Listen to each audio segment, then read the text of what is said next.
Sports mix. Yeah. You in the mix, rockin' with Kenny. When it comes to news, man, he got plenty. You in the sports mix with Kenny. News and knowledge. A lot of dope techniques make kids become scholars. You need to tune in. A lot of hot topics. When it comes to sports, Kenny sound like a prophet. You in the mix, man. You in the mix. Plus he keep you up on all the hottest trends. Plus you never know who he has as a guest. So grab a cold one, man, and just tune in. You in the mix, man. You in the mix. You in the mix. Sports mix. You in the mix. Rockin' with Kenny. When it comes to news, man, he got plenty. You in the mix, man. You in the mix. You in the mix. Sports mix. You in the mix. You rockin' with Kenny. When it comes to news, man, he got plenty.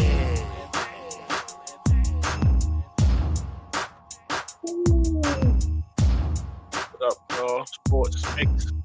Kenny in the building. Yeah. With me, Dean. No, what's up, homie? Yes, sir. Up in here as usual. Man, we back, man. We back. It's not a playoff edition, but we back. Right. And at least it ain't playoffs for us. We back. We can only work with what we can work with. You know, it's a we looking for a coach edition. Yeah, big time. And interview edition. You know what I'm saying? Baltimore Ravens got knocked out a couple weeks ago. We was here though. You know, we came and showed up. You know, but Steelers went right after us, though. I told y'all that. You know, y'all Steelers fans was talking trash that night.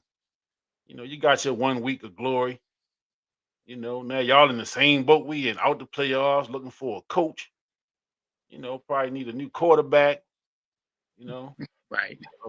Join the club. It wasn't pretty either. No, hell no. It was not pretty. No. Who beat them? Houston? Yeah. Beat the brakes off of them. Beat them bad. With Ice Cube over there and Friday thing, you got knocked out. That. That's it. Yeah, they got knocked. That's what happened.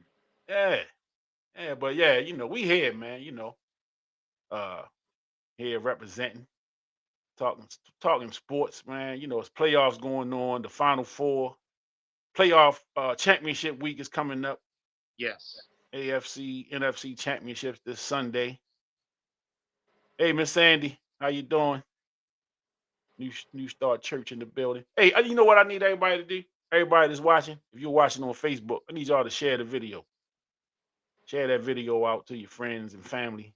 Just hit that share button. And you know, we gotta get these numbers up, get these views up. But yeah, you know, we here. Thank everybody for tuning in. Everybody that's watching on YouTube. Appreciate y'all. Thanks for the new subscriber, Pretty Penny. Appreciate you. Thank you. Thank you for subscribing. You know. So yeah, we back, man. You know, took a week off just to you know, kind of get our bearings back. You know what I'm saying? I ain't want to be on here hating all last week because we was out of the playoffs and we we sitting on the couch eating wings and and drowning our beers out and all that stuff. You know, but we back. We just call it a bye week. Yeah, we had a bye week. I like that. I like that. Yeah, we had a bye week last week, and you know, but I've been watching some games. Did you catch the NCAA the championship game last night? I did. Hell of a game. Nice game, man. Indiana of all schools is the national champion in football. Who would have ever thought that? Indiana. Right. Bobby Knight is rolling over in his grave. Indiana Hoosiers are the football champions in college football. Yes, they are. Unbelievable. Guns and stuff. The next NFL game is Sunday. There are two of them. The NFC and AFC championship games. I believe they start at 4 and 6:30, or 3:30 and 6:30, something like that. In the AFC is the New England Patriots and they played against the Denver Broncos, and the Broncos are playing without their starting quarterback, Bo Nix. Yeah, unfortunately for them. Yeah, that's crazy, Bo Nix. I mean, it's that yeah, Bo Nix. And I didn't see the injury because I was watching the game. So it wasn't an obvious injury. It wasn't something like he got hit and was laid out or something. It was, probably something I don't know when it happened. This is unfortunate because I heard it while I was watching the second game that night. Right. And they were saying that Knicks is out for the rest of the season. I'm like, what are you talking about? He out for the rest of the season? Like, I was shocked too. I was shocked. yeah. So yeah, man, that was just unfortunate. So New England and Denver Broncos Sunday, and I believe that's the first game. I mean, it's even the first second. I'm sorry, it's only 2 games. I apologize. I don't have it right in front of me. But and then in the NFC, you got who played yet? The Rams, You got Seattle and the Rams. Seattle, and the Rams. So 2 West Coast teams, 2 NFC West teams going at it. Um, Seattle was tough. Seattle was looking real good. On both ends. They don't light the scoreboard up offensively, but they are efficient. But defensively, they get it done on the defensive end. Looking like a Mike McDonald defense. Yeah, yeah, yeah, yeah. Ain't that something? Right. Ain't that something? Mike McDonald, So Patriots, Rams. I mean, excuse me. Did I just give out the Super Bowl? Did I just give up the script? Oh, hey, Did I just leak the script? maybe. My apologies for those that's Rams fans and Broncos fans. So Patriots, Broncos in the AFC, Seahawks, Rams in the NFC. Y'all tune in. Check that out. Sunday NFC, AFC championships. To see who going to the big dance, see who goes to the Super Bowl. And then football season is coming to a close. Yeah. Football season and football has a chokehold on the country like no other sport. That week to week grind, that anticipation, how the NFL kind of does the greatest marketing job. They got people all tuned in and watching the NFL draft and the combines and all this NFL, the schedule release is a big deal. The schedule release. Yeah. I mean, the schedule release, they market the schedule, the release of the schedule. Like, this is when the games will be played, and they market that. And people are like locked in. They locked in. And once that schedule come out, people are planning trips. Groups are putting buses together and flights together, man.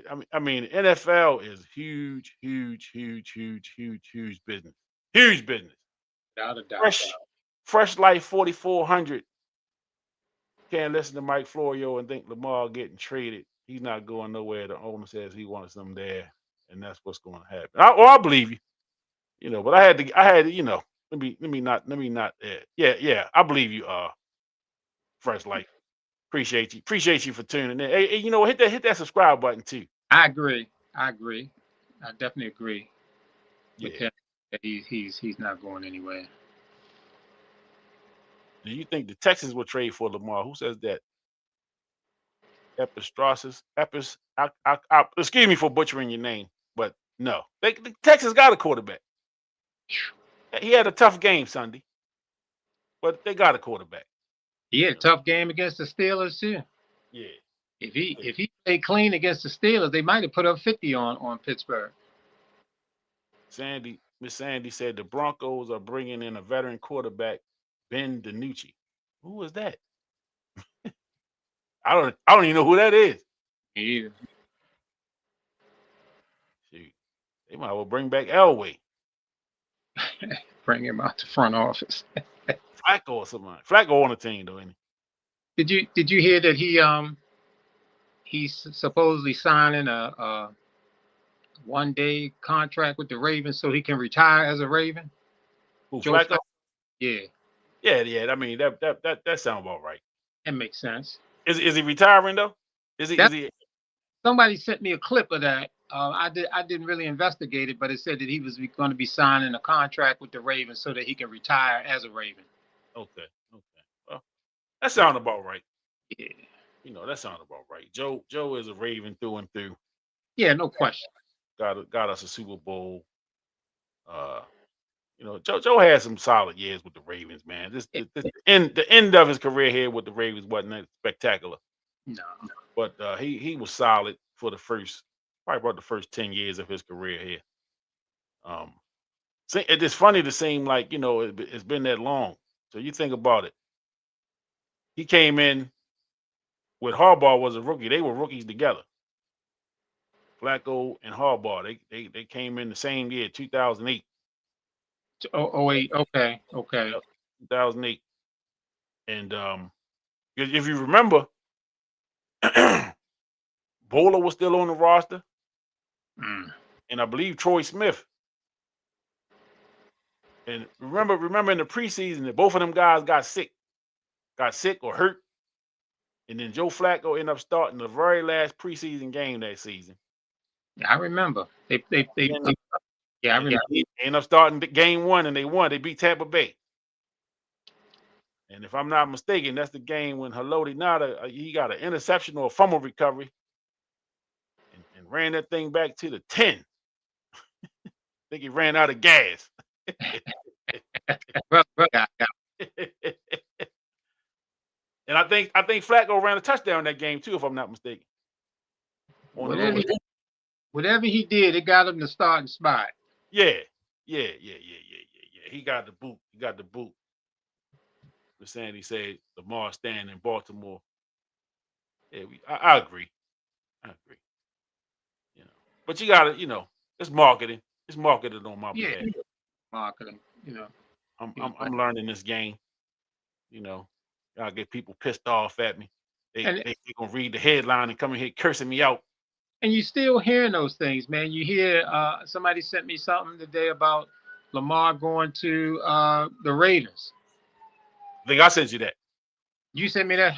Yeah, I think I sent that to you. Okay, yeah, Lamar going to the Raiders. And I saw it so many times. I said, man, it might be some legs to this.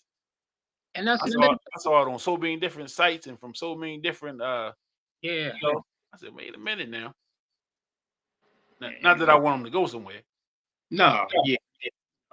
And I mean that's one of the huge benefits. Or I would say that I was really glad that Bishotti came out with that news conference and he spoke at length, about a lot of different things. And there's so many things out there in the social media world about the Ravens, about Lamar, and all these things. And I think that Bishotti cleared up a lot of things. They talked about Lamar not getting along with Harbaugh, Lamar and Monken not getting together, and all kinds of crazy stuff. They changed the practice Ravens because Lamar couldn't wake up, and I mean it was just so many crazy stories. Lamar going to Miami and all kinds of things. But when Bishotti spoke, I thought that people have a tendency to twist folks' words to fit their narrative. But I think if you just listen to what Bishotti had to say, I mean, he offered Lamar to be in on the interviews for the new head coach. I mean, that's huge to me. I mean, Yeah. that's huge.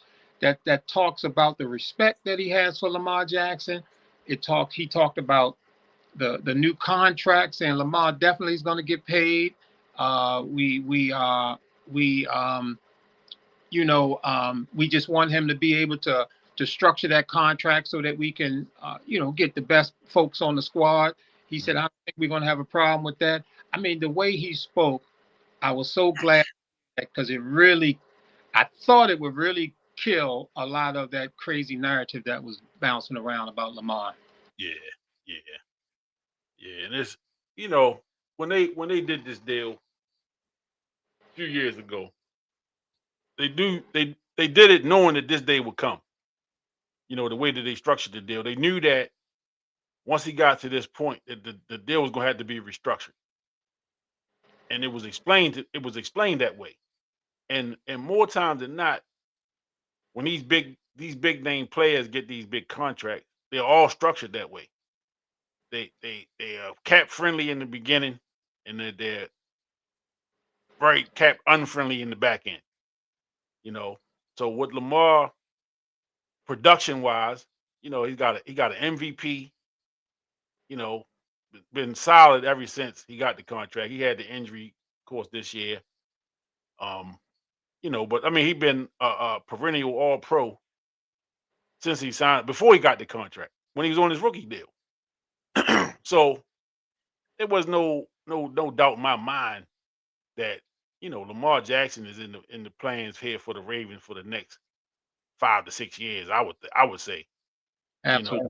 um, I would say, and just for the fans' sake, just the way that these deals are done, you know, they like I said, they are cap friendly in the first few years with the kind of unwritten rule that hey, we're gonna come back to the table and then we're gonna rework this thing and probably extend them. They'll probably extend them out about another five, probably give them another 5 year deal, and then pay them a nice little chunk of change, and it'll be cap friendly again. And that way they can go ahead and make some moves. They'll have some money to make some moves under the cap. But people always just kind of be prisoners of the moment. Sometimes with sports fans, they be so tied into, well, he's 70 something million and blase blah and he greedy and this, that, and the other.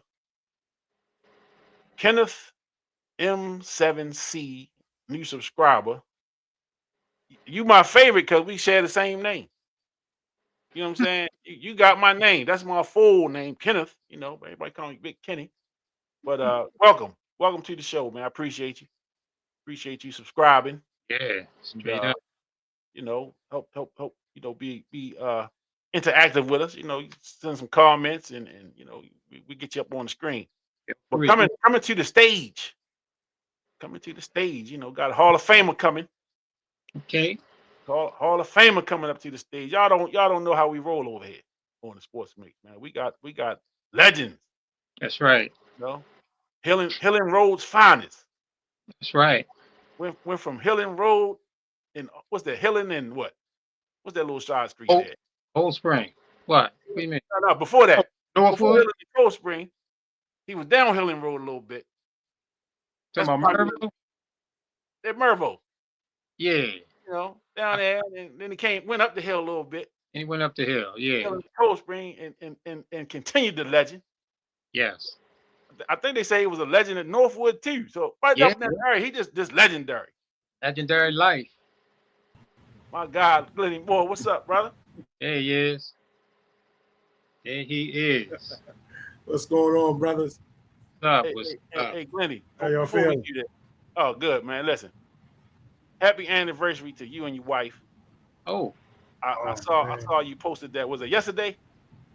That's the day. 24 years. 24. Hey, man, congratulations. Happy anniversary to you and your wow. wife. That's a big deal, man. I Appreciate know, it, man. Wow. Appreciate it. and you got to celebrate on MLK Day. How about 2 that? and 1. 2 2 and and 1. 1. 2-1, man. Well, welcome back. How about Yes, that? sir. We had a bye week last week. Yeah. We had a bye week, so we back in the building. Final Four in effect for the NFL. Looks good. Looks good. There's been some good games. Been some good games over the weekend. Now I know it was your anniversary yesterday. Did you get the opportunity to catch any of that college game? That Miami, Indiana. Yeah, I watched some. I think Indiana was just too much at the end, man. And that quarterback just willed his team to win. I just thought Indiana was going to take it from the beginning. And I think they just a better team, to be honest with you. Yeah. I mean, they 16-0. Yeah. They got 16-0, man. I mean, I said it a little while ago, man. Who would ever think Indiana football would be the national champ? Yeah. Bobby Knight rolling over in his grave. It's supposed Yeah. to be a basketball school, He right? can't believe it. How many celebrities were on the Indiana side? All them celebrities on the Miami side. I didn't see on the sideline. I saw some photos though, like Mike Epps and his wife had the Indiana gear on. I don't know if they was at the game, but I know they had some. They was dressed up and took some pictures I yesterday. saw Michael Irvin and Ray Lewis and some of them guys on Miami sideline. Yeah, well, Right. all the you guys was there. Yeah, You yeah. know? Yeah, somebody say, I saw a caption Don't this forget morning. Isaiah Thomas now. Don't forget Isaiah Thomas. Was he at the game? Zeke was I at don't the know if he was at the game, but he gave him a shout though. Okay, He gave the yeah, Hoosiers a shout. yeah. Well, I'm glad he gave him a shout out because Isaiah been doing some hating lately, man. Him and this Michael Jordan thing, man. Goodness gracious, yeah. Give him something positive to talk about. Something else. Yeah, you talk about Michael Jordan so much, man. I think, man, Mike living rent free in his head, man. Yes, yes. He anytime he see a pair of J's, he probably just lose his mind. Got them Jordans on, think he all that. Right. But I saw a picture this morning of Ray Lewis, and I was watching the game last night. So right before the quarterback threw that interception, he was talking to Ray on the sideline. Yeah. And they say, yeah, he had a perfect game until he talked to Ray Lewis. Ray Lewis then caused the man to throw an interception. What is They better leave baby Ray. Ray looked like an old Baptist minister out there last night, didn't he? Yeah. They said supposedly Ray talked to him in the last game, and the guy went. It's Ray Lewis, man. We had the benefit of hearing some of Ray's classic speeches. Yeah. You know what I'm saying? Some of the Ray had me wanting to suit up. A couple times, man. I'm sitting here eating chicken wings and might have had a cold beverage, and man, Ray got over there and was talking. I said, man, let me get myself down. Let me get down Russell Street, man. Don't do it, Kenny. Don't do it. Don't do it. Don't do it. And Ray will do that to you. Hey, Ray, you ready to think you run through a brick wall for him? And you dogs in the house? Yeah. Down there. Speaking of Ray, I saw an interview with Suggs, right? And he talked about playing with Ray and Ed, and he said, man, I sat next to Ray for 15 years in the meetings. He said, you figure, Ray used to sit on the back wall. He said that's usually where people go to sleep. He said, man, wasn't no sleeping back there with that dude, man. He said Ray is so locked into football. Talking about stuff in week 1 that's going to benefit him in week 8. You know what I mean? Like, yeah, man, because when we set this up, they're going to be thinking this in this game. And, blah, blah, blah. And I'm like, man, but see, he just talking about the mind, the mind that him and Ed Reed, man, they just different.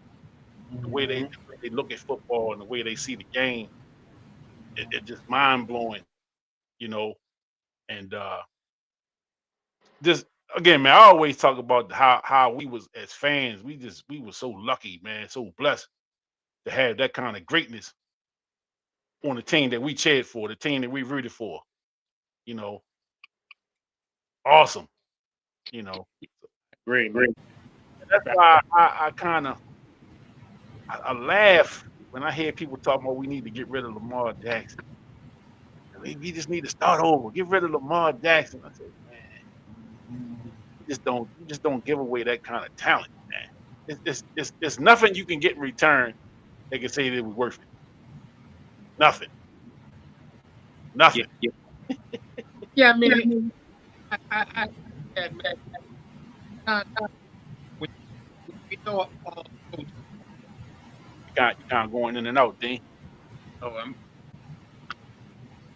We say, my guy Kenneth said, when you look at Lamar, he hasn't done much in the playoffs. The playoff record is something that he got to, until he does it in the playoffs. That's what the talk gonna be. Right.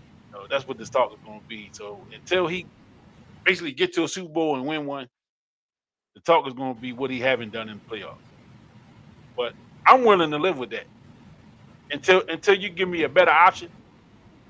I'm willing to live with that. Am I still breaking up, Kenny? That's you a little better, a lot better A little now, a lot better better. now? Yeah, and I think that that statement about Lamar Jackson and the playoffs, I think it's a little bit exaggerated. Hmm. You know, because when you think about the Kansas City game and the fumble by Al Gaze, Hmm. and when you think about the Buffalo game and Mark Andrews and what have you, and even in the Pittsburgh game, he did enough for us to win to get into the playoffs.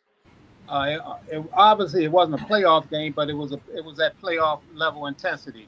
And Luke misses the field goal. So I think Lamar Jackson has done enough in some of those games for the Ravens to win, but we got let down by other people on the team. So I think it's a little bit exaggerated about Lamar and his. Of course, he's had some tough games where the Ravens didn't win those playoffs, but I still say it's a little bit exaggerated. Yeah, it's a little exaggerated. But I mean, they're gonna Lamar, look at the record and as him being the starting quarterback, he the star of the team. He got to own that, you know. Until he, Lamar can't do it all by himself, man.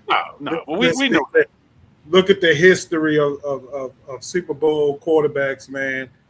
They had other guys to step up, or they had the defense to step up. We can't blame it all on, like you said, Kenny. He did enough. If we look at it technically, he did enough for us to get over the hump. But other guys got to step up. Our tight end got to catch the ball. Yeah. We got to make that kick. Whatever it is, he's done enough. But we need somebody else to step up, whether it's defense, whether it's a key offensive player. We just didn't call enough names on that offense of guys that didn't deliver.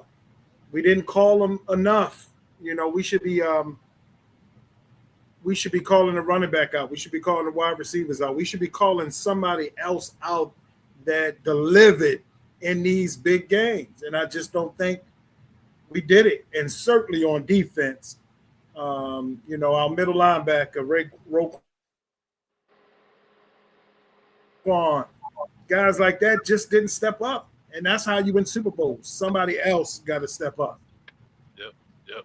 And just looking at the Pittsburgh game, something that jumped off the page to me is something.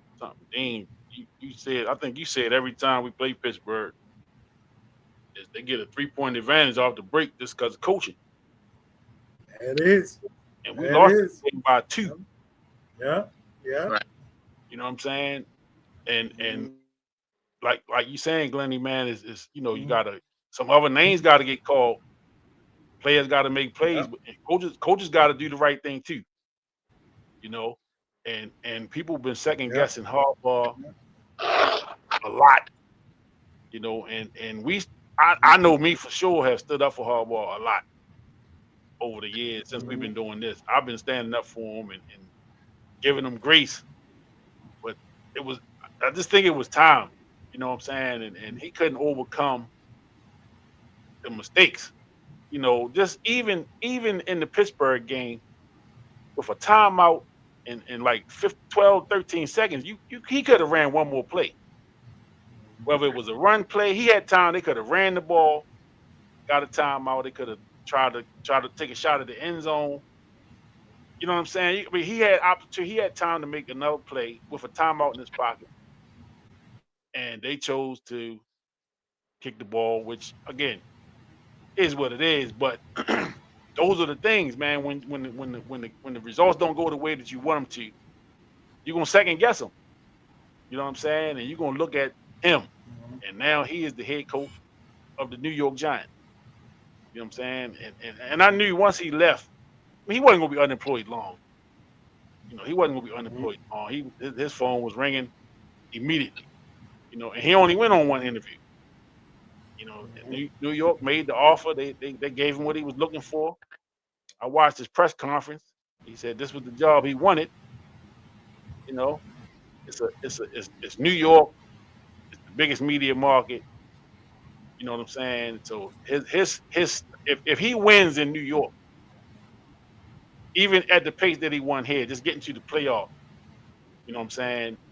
That's going to take his star up even higher. Now he got to win the Super Bowl up there. You know what I'm saying? He got to win the Super Bowl up there because who won that Super Bowl? Tomlin. I mean, not Tomlin. Coughlin. Tom Coughlin won 2, and then the legend Parcells. He won 2 Super Bowls up there with the Giants. So he want to get in that company in New York. You win a Super Bowl in New York. You know that could do a lot for your pockets. You know what I'm saying? With the endorsements he can get, and it can take him to a whole nother level,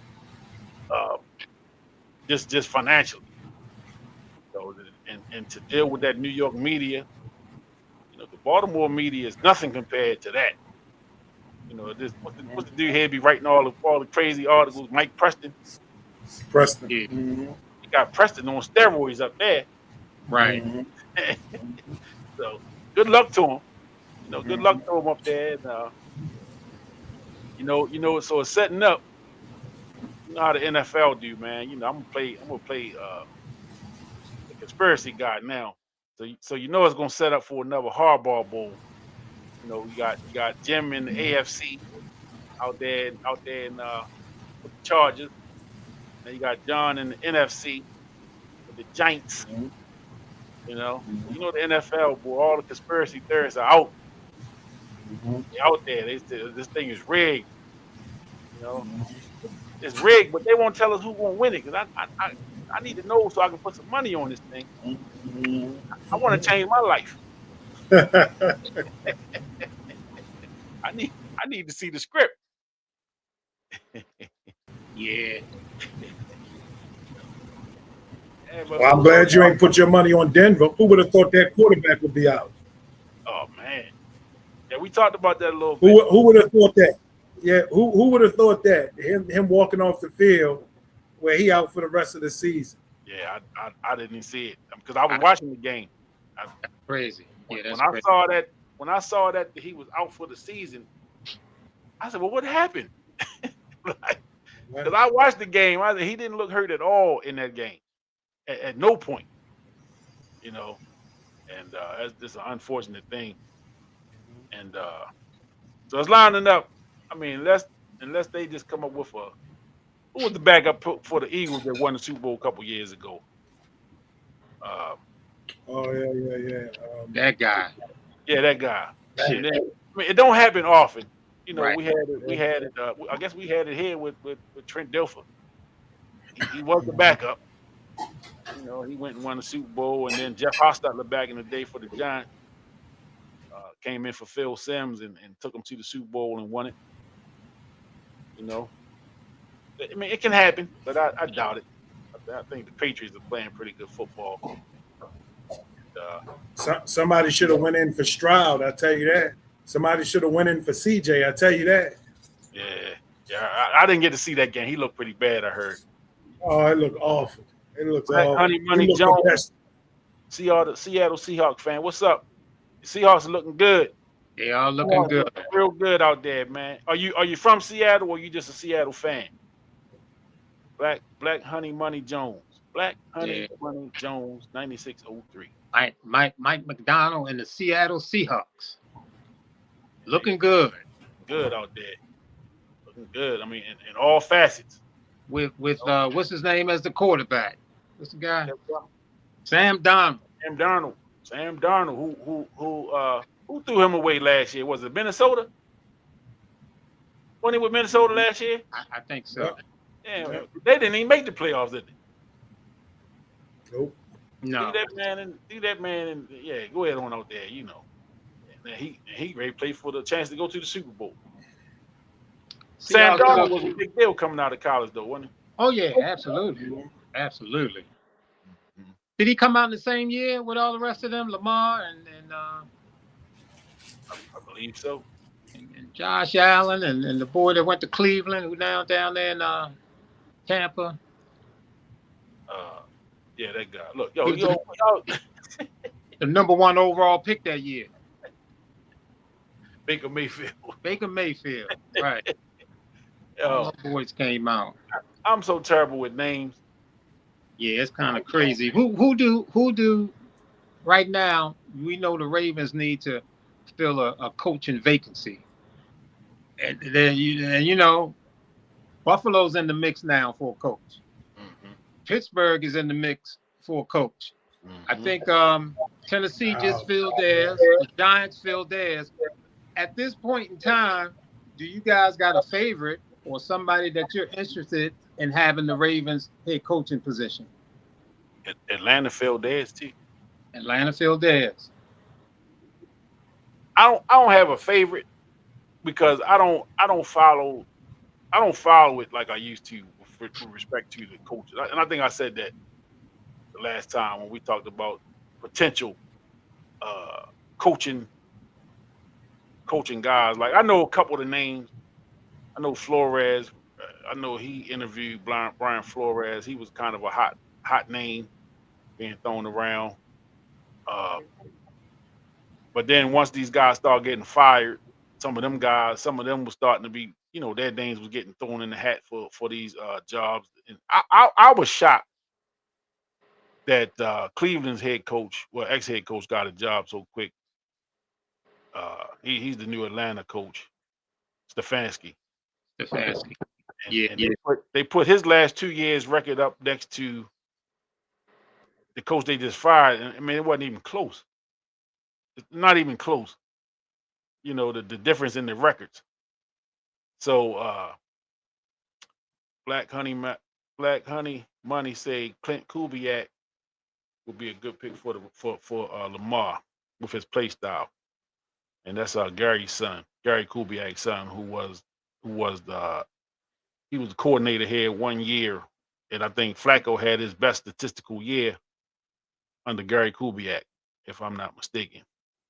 Um, so I mean, if like father like son, I mean, I guess he has some knowledge of offense, and will be uh good for a player like Lamar. The key with Lamar, man, and we said it here for sure, is health, and not him staying healthy, but them keeping him healthy. To protect that brother, you got to get some offensive line help. You know, um. So again, once Lamar and once they get in there and take care of the business with this contract, and they get the contract restructured the way that they should, and they're able to free up some money so that they can go out and make some moves. Um, offensive line and defensive line should be top priority, in my opinion. Those are the areas that I'll be on the phone right now, trying to figure out what we're going to do offensively and defensive on the lines. Those are the two areas that I think need to be addressed immediately, expeditiously. You know, 77. Oh, listen.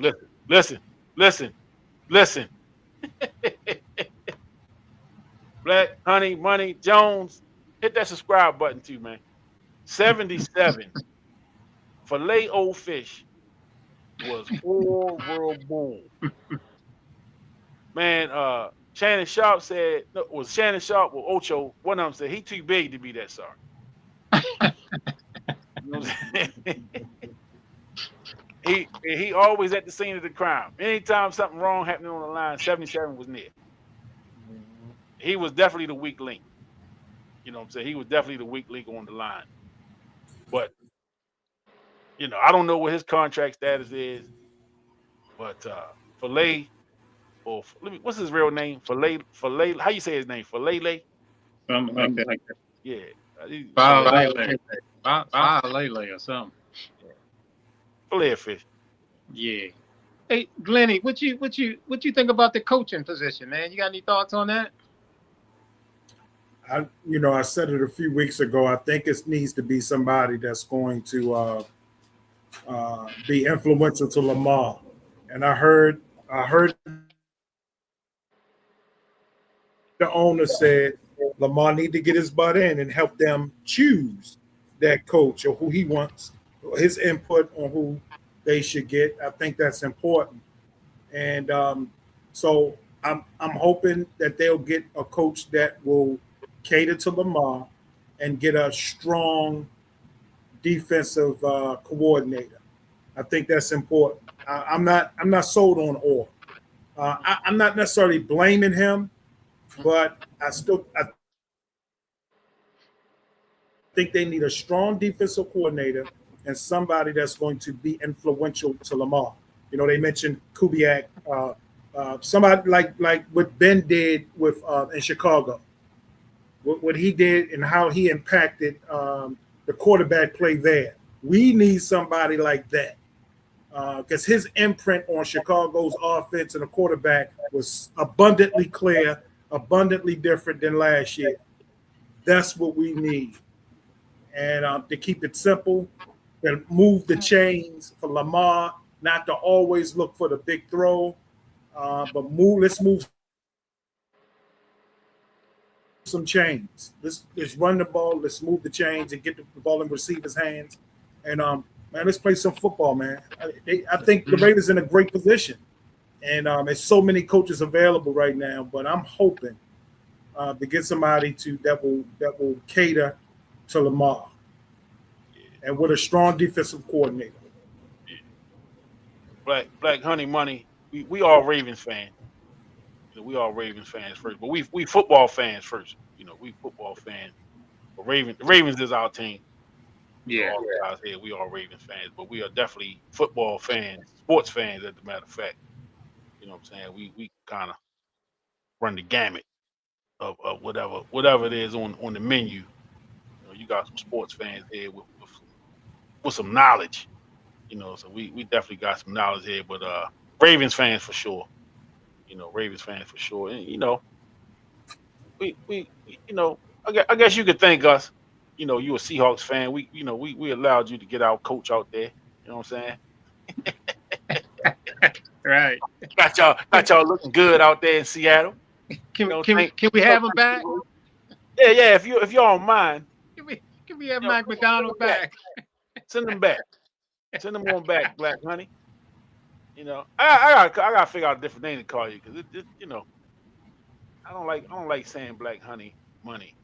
You know, that's a lot going on there. But I appreciate you tuning in and watching, and I hope you subscribe and share and tell your friends to check us out here on the Sports Mix. And you tuned in on YouTube. Everybody that's checking in on YouTube, I appreciate y'all for tuning in. Hit that subscribe button on YouTube. Everybody on Facebook, hit the share button. Appreciate y'all for tuning in, watching. If you're watching over there on Instagram, we over there too on Instagram at the Sports Mix Podcast on IG. So, you know, we all over the place today. You know, so if you're watching, make sure y'all subscribing, sharing, you know, telling your friends to check us out. You know, so yeah, Ravens got some needs. You know, they got some needs, man. Right now, they trying to figure out who's gonna be the coach. And I don't think we ain't gonna have we're not gonna have Orr to worry about next year. His office is already cleaned out. You know, and I don't have that on no. I don't have no inside information on that. I know the office is cleaned out. Right. If it ain't, it should be. Did you said you saw Harbaugh's New York welcome speech or whatever? Did he say anything about? Because I've been hearing that he wants Monken as his offensive coordinator. Did he say anything about Zach Orr? No, I didn't hear that. Right. I didn't hear him say that, and I don't think that they would allow that. I don't think he want him. I don't think he wants Zach Orr. Yeah, I don't think they would allow that. I heard Zach Orr was interviewing for the Dallas defensive coordinator position. I did see that. Yeah, I did see that. You know, I mean, I think, and you know, there's so many coaching vacancies. I was wondering if it was the most ever. It's the most that I can remember. But I was talking to a friend earlier, and he said it is the most. But there were a couple of other seasons where there were just as many coaching vacancies, and he went on to tell me that he thought that the defensive coordinator for the Chargers, Mentor, was his pick. He would like to have him. as the Ravens head coach. I don't really have a favorite. I'm kind of like you, Kenny. I don't know the ins and outs of some of these coordinators and across the league, but I do know that they did give Anthony Weaver a second interview.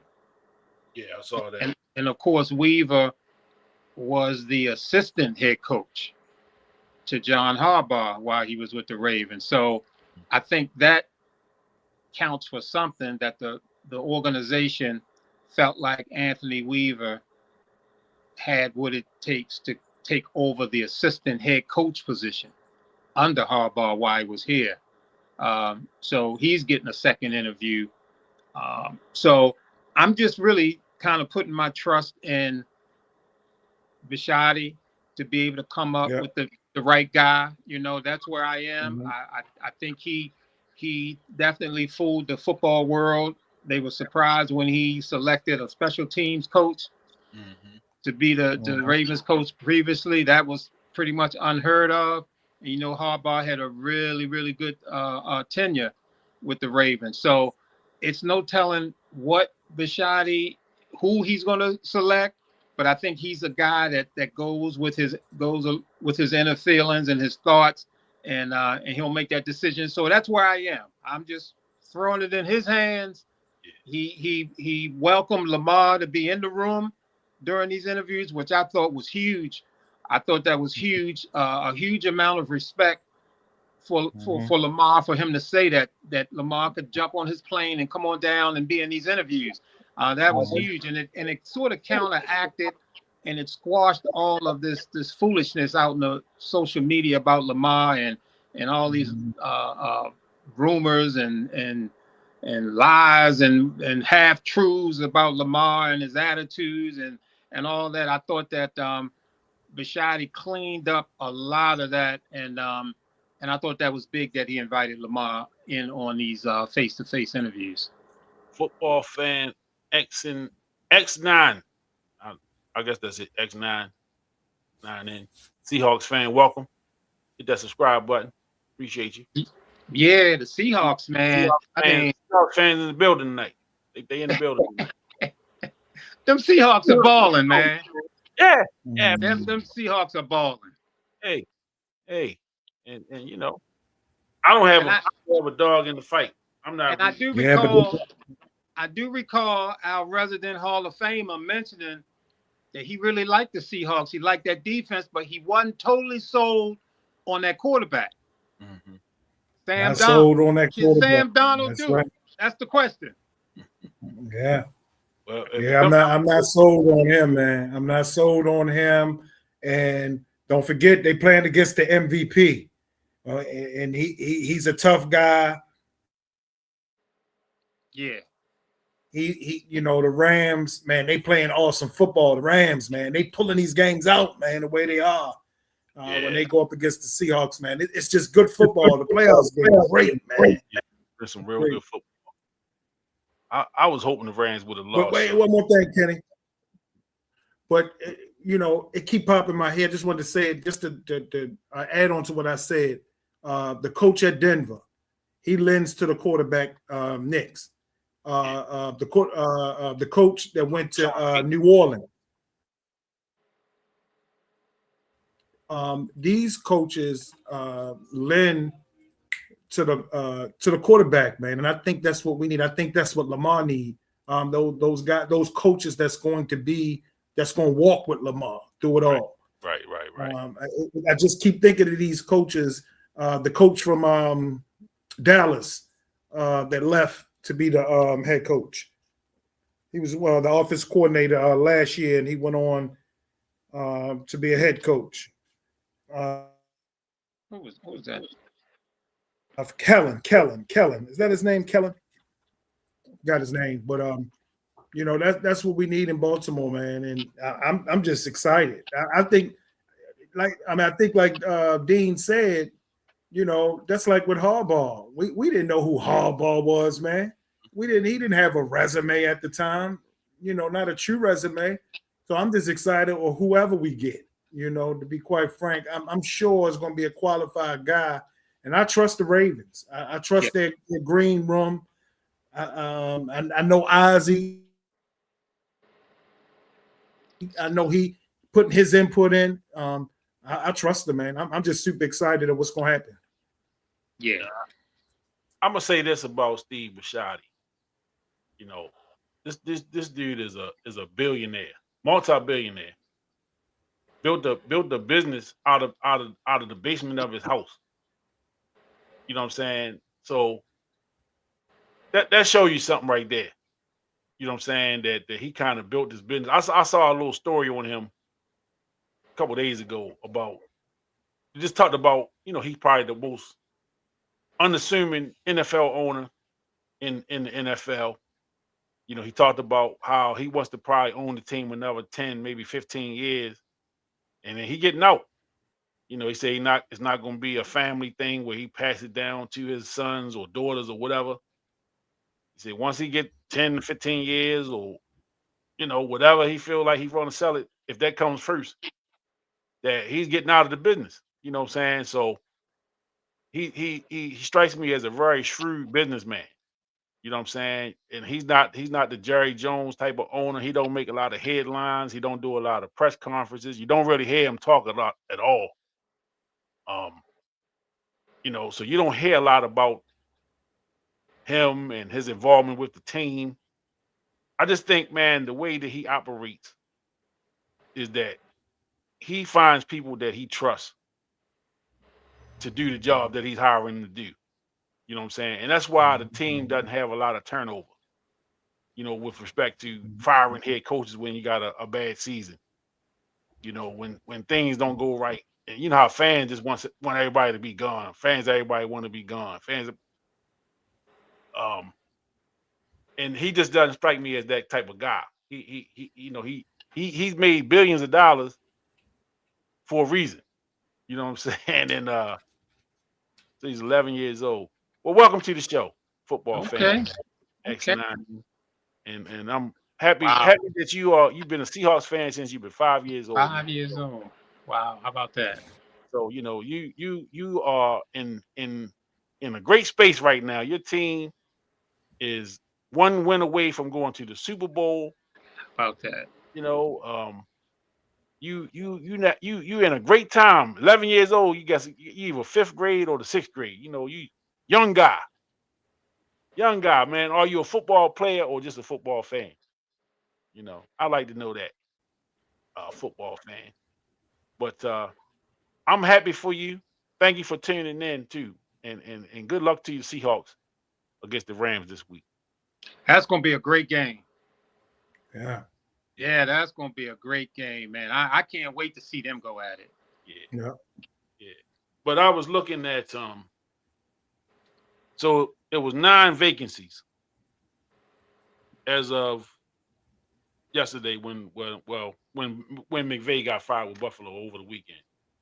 9 vacancies. 3 of those vacancies have been filled. 4 of the vacancies have been filled. I'm sorry. So that's 3, 6, 8, 10 vacancies. Wait a minute. So there were 10 jobs. 1, 2, 3, 4, 5, 6, 8, 10. Yeah, so it's 10 jobs. 4 of them have been filled. Kevin Stefanski in Atlanta. Jeff Halfley. Is it Halfley with the Dolphins? John Harbaugh with the New York Giants. And Robert Shallah with the Tennessee Titans. So you got the Cardinals, Arizona Cardinals job is open. The Ravens job is open. Buffalo Bills is open. Cleveland Browns is open. The Raiders is open. And the Steelers. That's a lot. That is a lot of jobs. The Ravens job, the Steelers job, Buffalo job. You got rosters there that are not far away. Pittsburgh needs a quarterback. That's their big hole. That's Pittsburgh, but Pittsburgh is always a good defensive team. They always have solid running backs. They seem to know how to draft wide receivers. You know, Pittsburgh is rarely ever without a decent wide receiver. You know, right now they just need a quarterback, and along with the head coach and the organization. They are a first class organization. So whoever gets that job, you're gonna have the backing of the organization to do what it's gonna take to win games and to put you in position. You know, the Ravens. We know the Ravens. We know how the Ravens organization is. That job is a good job to have. Buffalo, they got a quarterback. They've been a playoff team the last 5-6 years. Got to the AFC Championship game, I believe, once. So again, they got an MVP as the quarterback. A good job to have. You know, Cleveland is a team. I think they've identified who their quarterback is of the future, with Shador Sanders. Um, the Raiders is a team that just needs, they need a quarterback. They need a lot of stuff out there in Las Vegas. And then the Arizona Cardinals, I don't know what the deal is with their quarterback. You hear that they talk about trading him at one point. I know he got benched at the end of the season. Was he injured or was he not injured? You know what I'm saying? I know it was some stuff going on with him out there in Arizona. So you got 6 jobs that's still open. You got breaking news, Kenny. It just broke 11 minutes ago, 12 minutes ago. Mike McDaniel is expected to take the Los Angeles Chargers offensive coordinator job. Mike McDaniel. Okay. From the Dolphins. And he was supposed to go to Cleveland for a second interview. And I saw earlier that he withdrew his name from that job. So he's taking the Chargers job. Chargers offensive coordinator.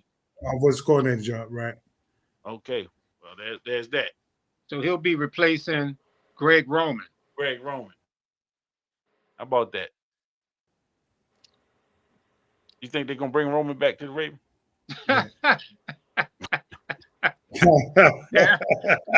Now I heard Bisciotti. I heard Bisciotti say Lamar Jackson is one of the least confrontational guys you ever want to see. You talk about bringing Roman back, that's out the window. Well, hey, he's available. He is available now. So. Oh, but isn't the Raiders quarterback position resolved? Y'all don't think that? The Raiders? The Raiders. You don't think that quarterback position resolved with that Indiana quarterback? Oh, they got the number 1 pick. Yeah, well, if they draft him, right, yeah, right. I was thinking about what was already on the roster. Yeah, Mendoza. What's his name? Mendoza. I can't remember the guy's name from Indiana. Heisman Trophy guy. He's tough. And you know what? I don't watch enough college football to really say what I think about these guys. I don't watch enough of it, to really judge what I think they'll be when they get to the next level. I usually leave that up to the Todd McShays and what's the guy from Baltimore that usually do the draft stuff? Yeah, that guy. Yeah, that guy. know you're talking about. Hey, you know what? we do that a lot. That guy. We do that a lot around here. That guy. Yeah, that guy. The draft guru. Yeah. Yeah, that guy. Mel Kiper. Thank you, Greg. Kiper. Look, Greg 6643. Welcome to the Sports Mix. Hit that subscribe button, buddy. Mel Kiper. Yo, Mel. Wait a minute. Is this a Greg that I know? You shout me out.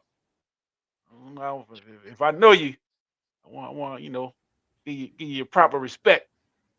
I know a few Gregs. You know what I'm saying? Absolutely. Uh-oh. So this a Greg that I know. Yeah. Okay. All right. You Big Kenny. Put your government in there, D. Absolutely. Up top.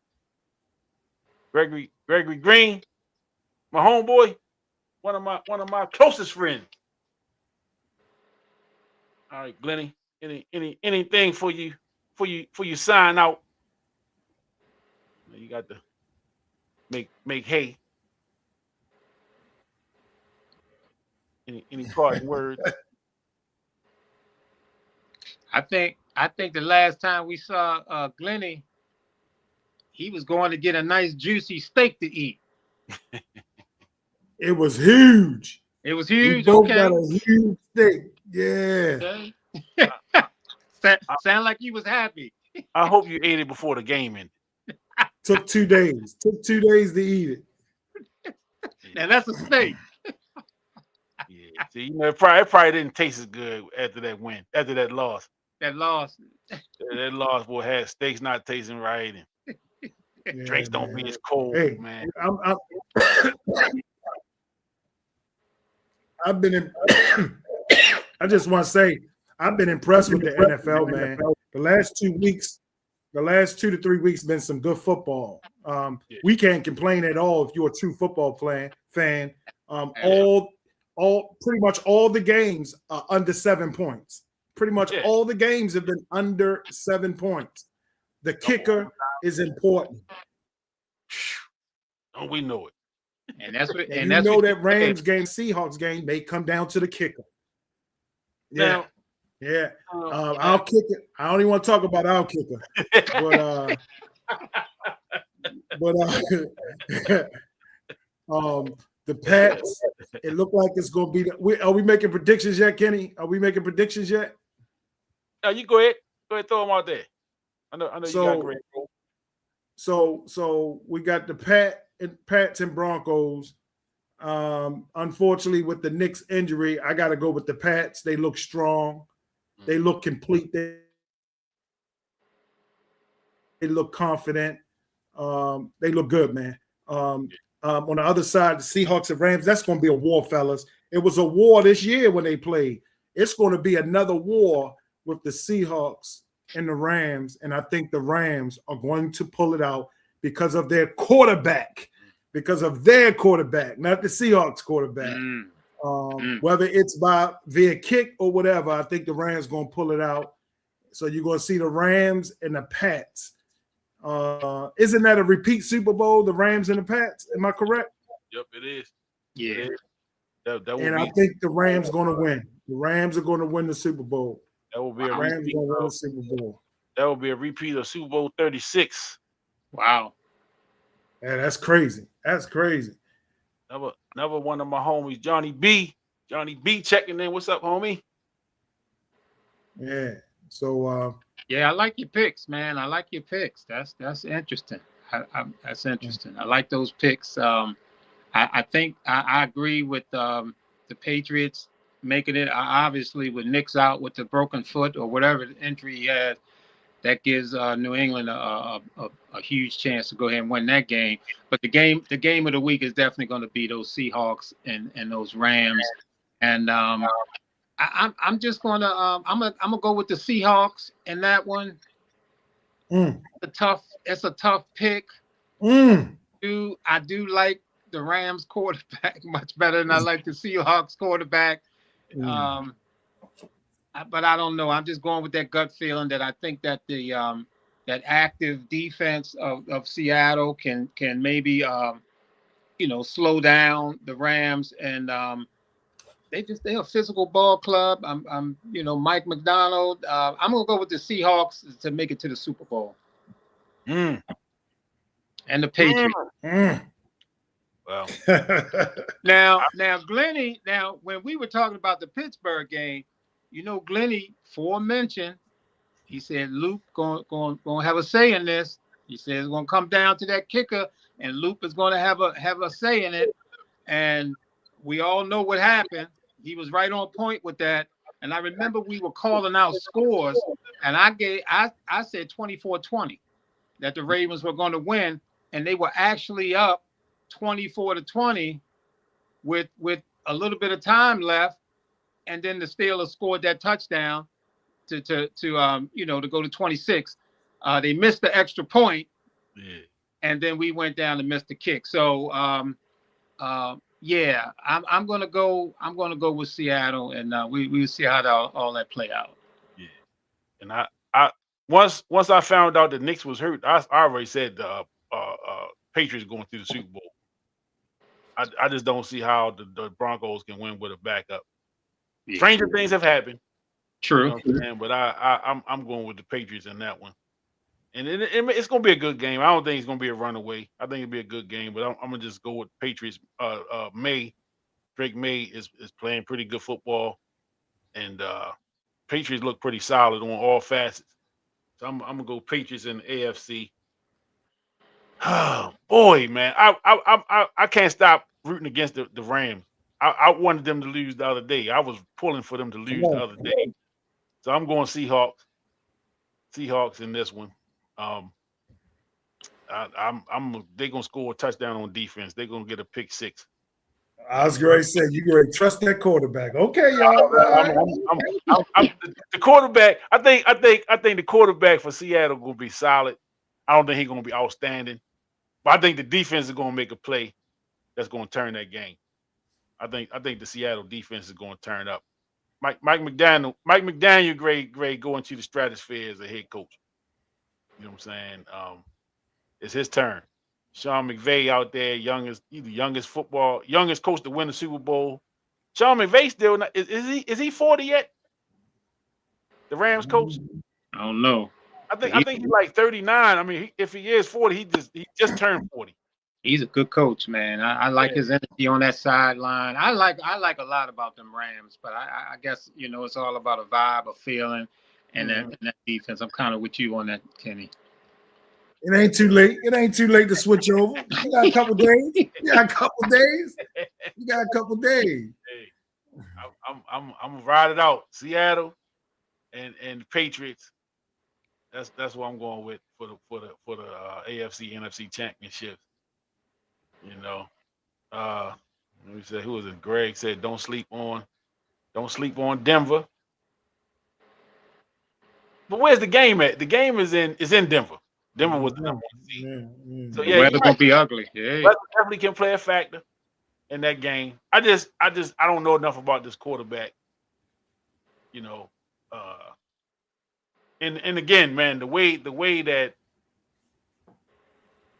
because the guy, I mean, he didn't even look hurt. I didn't even see when he got. I was so stunned when I heard that he was going to be out for the season. Man, I'm like, what happened? Hey, look, after he hurt himself, he walked to the sideline and did the interview. He did an interview after the game before it was even announced. Yeah. Wow. So I'm sticking with it. I'm gonna stick with Seattle and New England, the Patriots in this one, and these two, and we'll talk about it Tuesday. We'll go over it Tuesday next week. Is it 2 weeks in between the playoffs and the Super Bowl again? We have 2 whole weeks to hit all the media and all the hype. I think, but I ain't sure. We ain't been there so long. I'm not sure.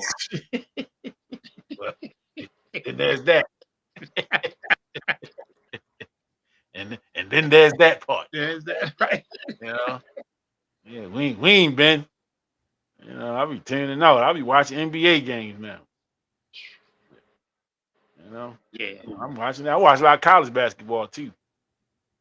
Yeah, it is 2 weeks. Greg says 2 weeks. 2 weeks. Yeah. Yeah, 2 weeks. I figured that. I'm finding a reason to hate on them. Like you said, we ain't there, so we don't even have a damn coach. Look at me, I'm mad now. I'm right.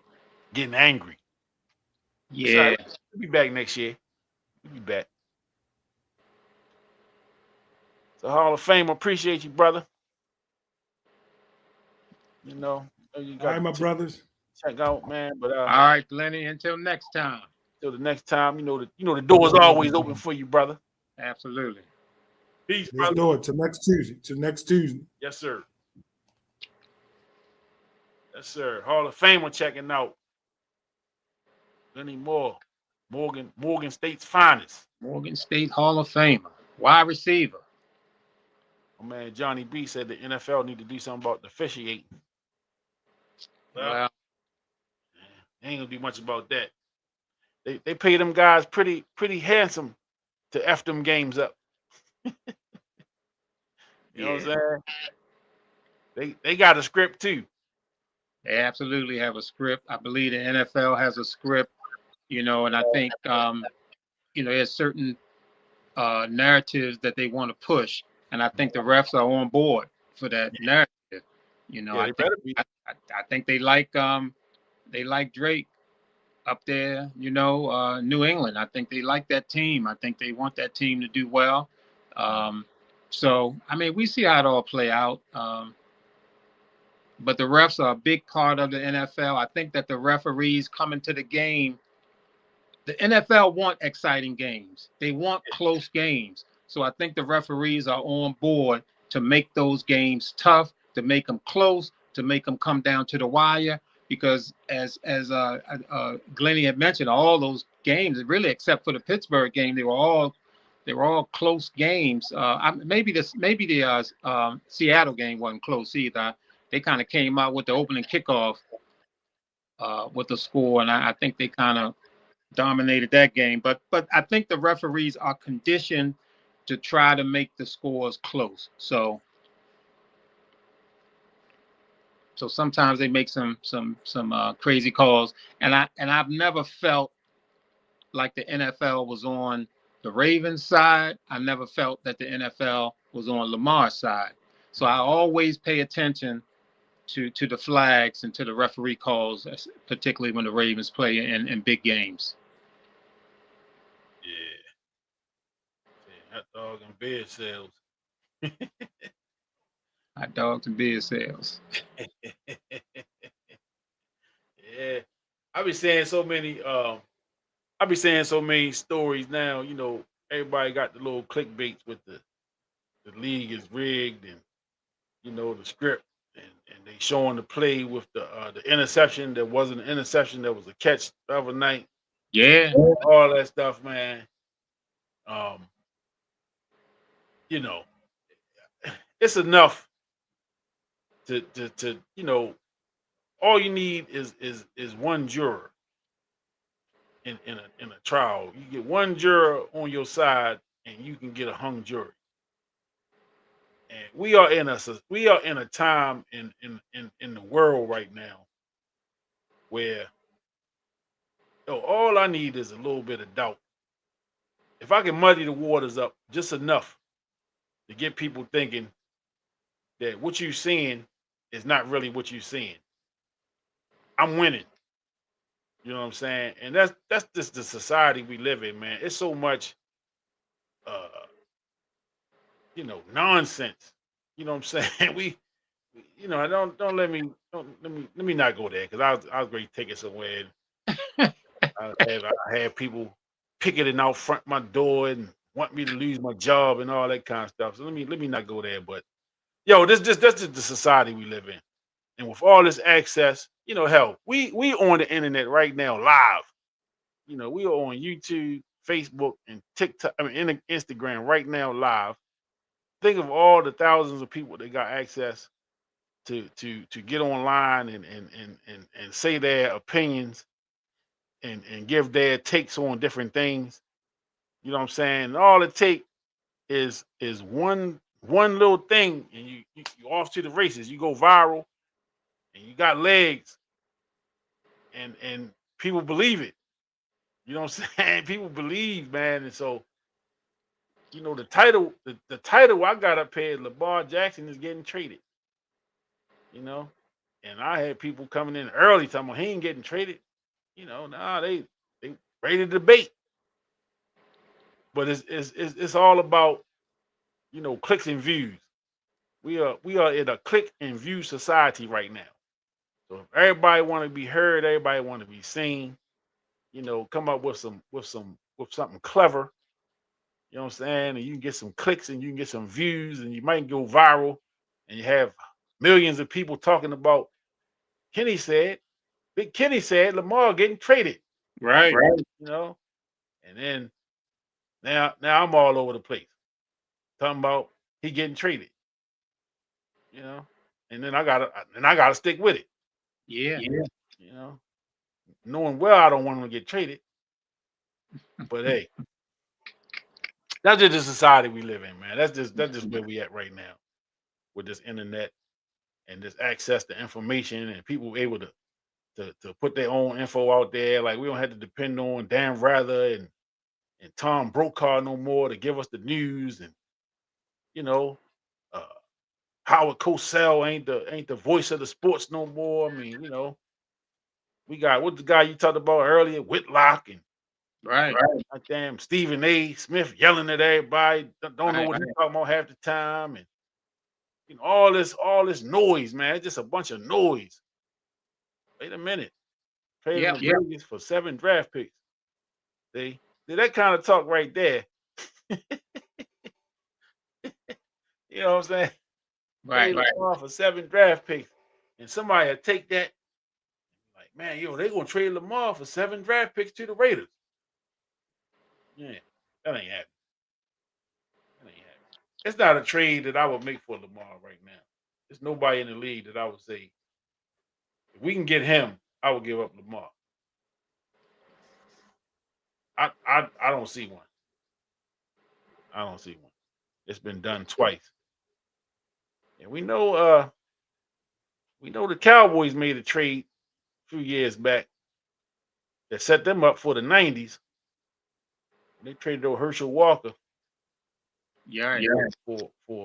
and I think didn't the Saints make a big trade like that to get Ricky Williams when they Yeah. drafted Ricky Williams? Yeah, they made a pretty hefty deal too. Yeah. Yeah. I I mean, remember. it's been done for sure. Yeah, it was a big deal. Trade away them a lot of draft stocks to get Saints. Yep, Cowboys and Saints. Yeah, yep, yeah. I remember, but Herschel Walker ain't been right since. No. He ain't been right since. Well, Herschel. Man, I seen a video. We these guys get older and they don't have football no more, and then we start to learn about their personalities and we learn more about some of these people than we care to know. Uh, but man, Herschel Walker was incredible, man, and on that football field, man. Yeah, college. He was College football, man. Herschel Walker was incredible, man. I mean, man that amongst whole boys. era. You think about this. Herschel Walker was a big running back.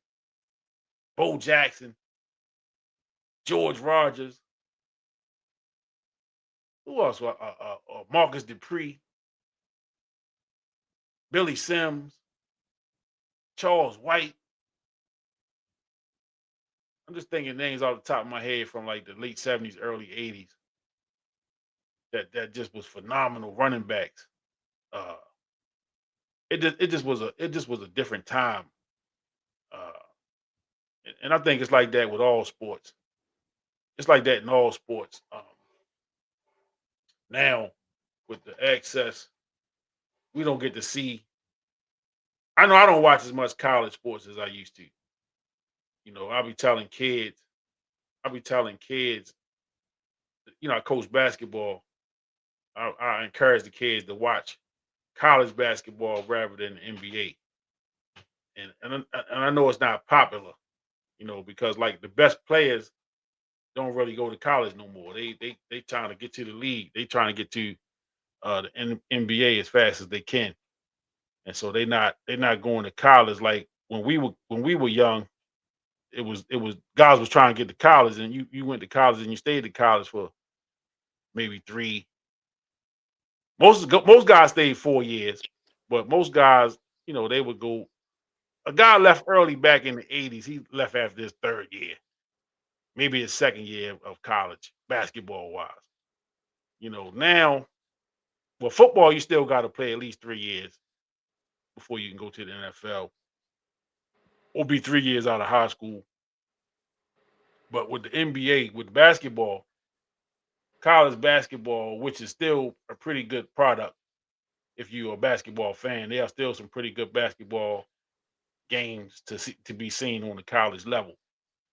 And like I say, I encourage young kids to watch college basketball to learn how to play. basketball the right way. Don't watch it. You're not gonna learn a lot playing the NBA. You know what I'm saying? Because those guys are just specialists. You know, and they don't really play the game the right way. You're right, and they stayed at one college for 4 years. It was very rare that somebody transferred, especially a big name. Big name players didn't really transfer a lot back in the day. You know, um, in college basketball to me, it was really the reason I fell in love with basketball. You know, college basketball, man. Slow your roll, big fella. Slow your roll. It was all about the Big East for me, baby. it was all about the Big East. I was an ACC fan too, but come on, man. It was in the '80s. It was about that Big East, son. You know what I'm saying? Starting with them Hoyas. Big Pat, John, Reggie, Wingate, Mike Jackson, Michael Graham. Come on, man. Don't do this. We don't let me go into the archive. We did a whole show on this. AI, Matumba. Yeah. All them guys. Now, but again, you talking about those were the two best conferences in all of college basketball during that time. You know what I'm saying? The ACC, man. I mean, Maryland, North Carolina, Duke, Clemson, Georgia Tech was tough back then. Yeah. Oh yeah. Wake Forest had a little run. Great teams. All of them, man. Florida State came into the league. CB in the building. What's up, CB? Okay. St. John's, the New Yorker checking in. The Bronx is in the building. Absolutely. The Bronx is in the building. Hey, don't forget St. John's. Definitely don't forget the Redmond. Yes, sir. Yeah, but you know that was just a great time. You know what I'm saying? And you know how they young people kind of look at us older guys and you know, man, y'all stuck in time, whatever. I said, man, you know, you'll be blessed one day to be the old guy in the room to talk about back in the day. Oh yeah. You know what I'm saying? I wear it with a badge of honor because I remember laughing at the old guys. You know what I'm saying? Man, you sit your old ass there. I remember them days. Yeah. Well, yeah, the tables have turned, and now we the old dudes in the room. Yeah. You know, talking about back in the day, talking about back in our day, back when we did this. You know, again, I fell in love with basketball in the early '80s, the early to mid '80s. You know what I'm saying? Watching Georgetown, watching Big East basketball, like you know, the very first game that I ever watched from start to finish was the '82 championship game with Carolina Georgetown, and I was in the 5th grade, you know, and I was supposed to have been asleep, and I sat up and had the lights out and had that little TV, my little black and white, had my little black and white TV, little 13-inch. You know what I'm saying? I was at and watched that game in the dark, you know, and I've been a Georgetown fan ever since. Since that night, I became a Georgetown fan that night. And you know, Patrick Ewing swatting them shots in the beginning of the game, man, mesmerized me. Right. You know what I'm saying? Because I didn't really understand what I was watching at 10 years old. But man, he was blocking them shots, the goaltending. I didn't know what a goaltending was, but I was like, man, I like this. You know what I'm saying? And like I've been a Georgetown fan ever since. It's been some lean years for the Hoyas, you know, but I'm still a fan. You know, I'm still a fan. But you know, to come up through that time, and you know, man, you definitely talked about that over the years, man. The just you know, Len Bias and Michael Jordan down in Carolina, you know, and then for Mike to get to the league, man, we saw Mike at Carolina. Yeah. We knew Mike was tough, but we didn't know Mike was tough like that. You know what I'm saying? We didn't know Mike was tough like that, man. The big dance. What a spectacle and a big event the March Madness became. Yeah. You know what I'm saying? Um, Watching the Fab Five and UNLV, them teams with the personality. The personality became bigger than life. We still talk about the Fab Five. We still talk about the Hoyas. We still talk about the Running Rebels. Teams that kind of became the Black America's teams, if you will. Uh, the Dukes of the world. You know, Carolina was always big. Remember one time they said that Dean Smith couldn't win the big one. Right. That was a knock on Dean Smith until Yeah. '82. He couldn't win the big one. Big So win. I mean, man, just college basketball, just man, and we've been all over the place, but to watch to see the game now, I still like college basketball. It's not to me, it's not as big as it was back then because again, a lot of the best players go right to the league, or they stay 1 year and they go to the show. They don't hang around college, so you don't really get the rivalries like you used to. You don't get the North Carolina Duke game, which is still big. It's probably bigger down there in Tobacco Road than it used to be nationwide because it used to be a big deal nationwide. I don't think I can't even remember last time I watched the Carolina Duke game, and I don't even think I hear about it as much as you used to because the names change so much. You don't even get the name recognition with the players no more. Um, Syracuse, Georgetown. I mean, Syracuse is in the ACC for crying out loud. I mean, make that make sense. Yeah, it's tough to keep up. Who's who? Where they are? Yeah, where they at now? Yeah, it's tough. Yeah. Yep. But you're right though, man. I do think that, obviously the NIL and the transfer portal and all that stuff is affecting college sports and as we grew up watching Len Bias be at Maryland for 4 years, would Len Bias have stayed at Maryland for 4 years if if the NIL was in effect back then? Or this thing of kids going straight to the NBA. How long would these teams play? I mean, you look at a Lou Alcindor going to UCLA where they couldn't even play as a freshman. Right. They wait for their sophomore year, but they're going to be there for 4 years. So you as a college fan, you really get to connect with the player that's going to be there for 4 years, will be there for 3 years. He become part of you, and becomes part of the fan base. Now players are flipping so quick. You can't even fall in love with the player, and then he's gone. Gone. Yeah, and he's gone. So it's a different animal altogether right now, and we just have to adjust to it because it's here. It's a reality. But not only that, you got whole rosters changing from year to year. It's amazing.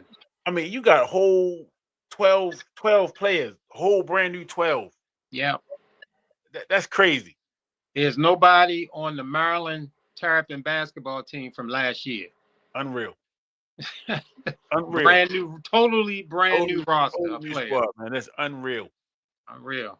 And how, as a coach, how do these coaches navigate that?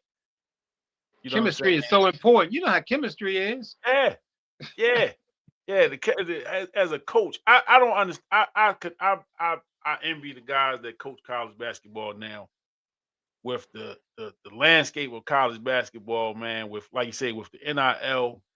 If you at a school where you can't produce the NIL money, and you got a player, so now they taking offers. They taking the best offer.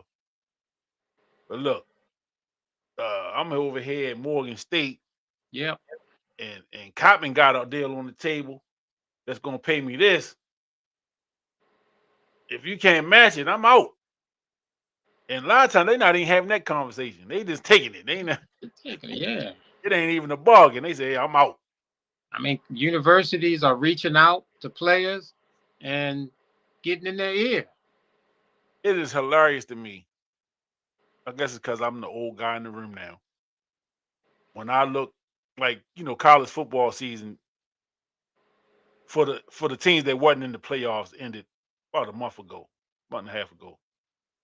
And you see these clips or you see these stories where they say such and such re-signed with Maryland or such and such signed with Michigan now. Right.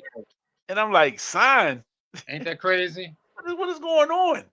So and so announced that he's returning to Maryland. What? Right. It's like the free agent period in college Right. football or college sport. It's insane.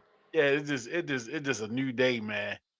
And the transfer portal thing, and I mean, you think you got somebody that's coming to your school and they love your school, and that's why I tell people, man, like with pro sports, love your team, don't fall in love with the players, and it looked like that's the new thing for college sports too. Just love your schools, man. Just don't fall in love with the players because the players come and go. You know what I'm saying? They nobody, like you say, there is no loyalty. Homecoming, you can go to 4 different homecomings a year. Pretty You much. you play 4 years in college sports, and you can go to a different school every year, and you go back to school 5 years later. You thought you going to homecoming, you can go to 4 different homecomings, Unbelievable. sometimes 5. Some of these guys getting extra years and stuff, you know. But like I was talking to a young guy yesterday, um, and we talked about the landscape of college, where a kid coming out of high school, can play 2 years. So you can play a year in prep school, right? You can go to a prep school, which in essence is an extra year of high school. So you go to prep school for a year. You can play 2 years of junior college and still have 4 years of eligibility at a 4-year college. Man, that's 7 years. Yeah. That is 7 years from graduation that you can manipulate your way through college, through the college system, if you so choose. You know what I'm saying? And if you are good enough to leverage that, right? You can go get a master's degree in 7 years. You can go to junior college, get your electives out the way in 2 years. You go, you got 4 years of eligibility at a Division 1 or 2, whatever. You can go 2 years, get your bachelor's, and got 2 more years of eligibility. You can get your master's degree, all on scholarship.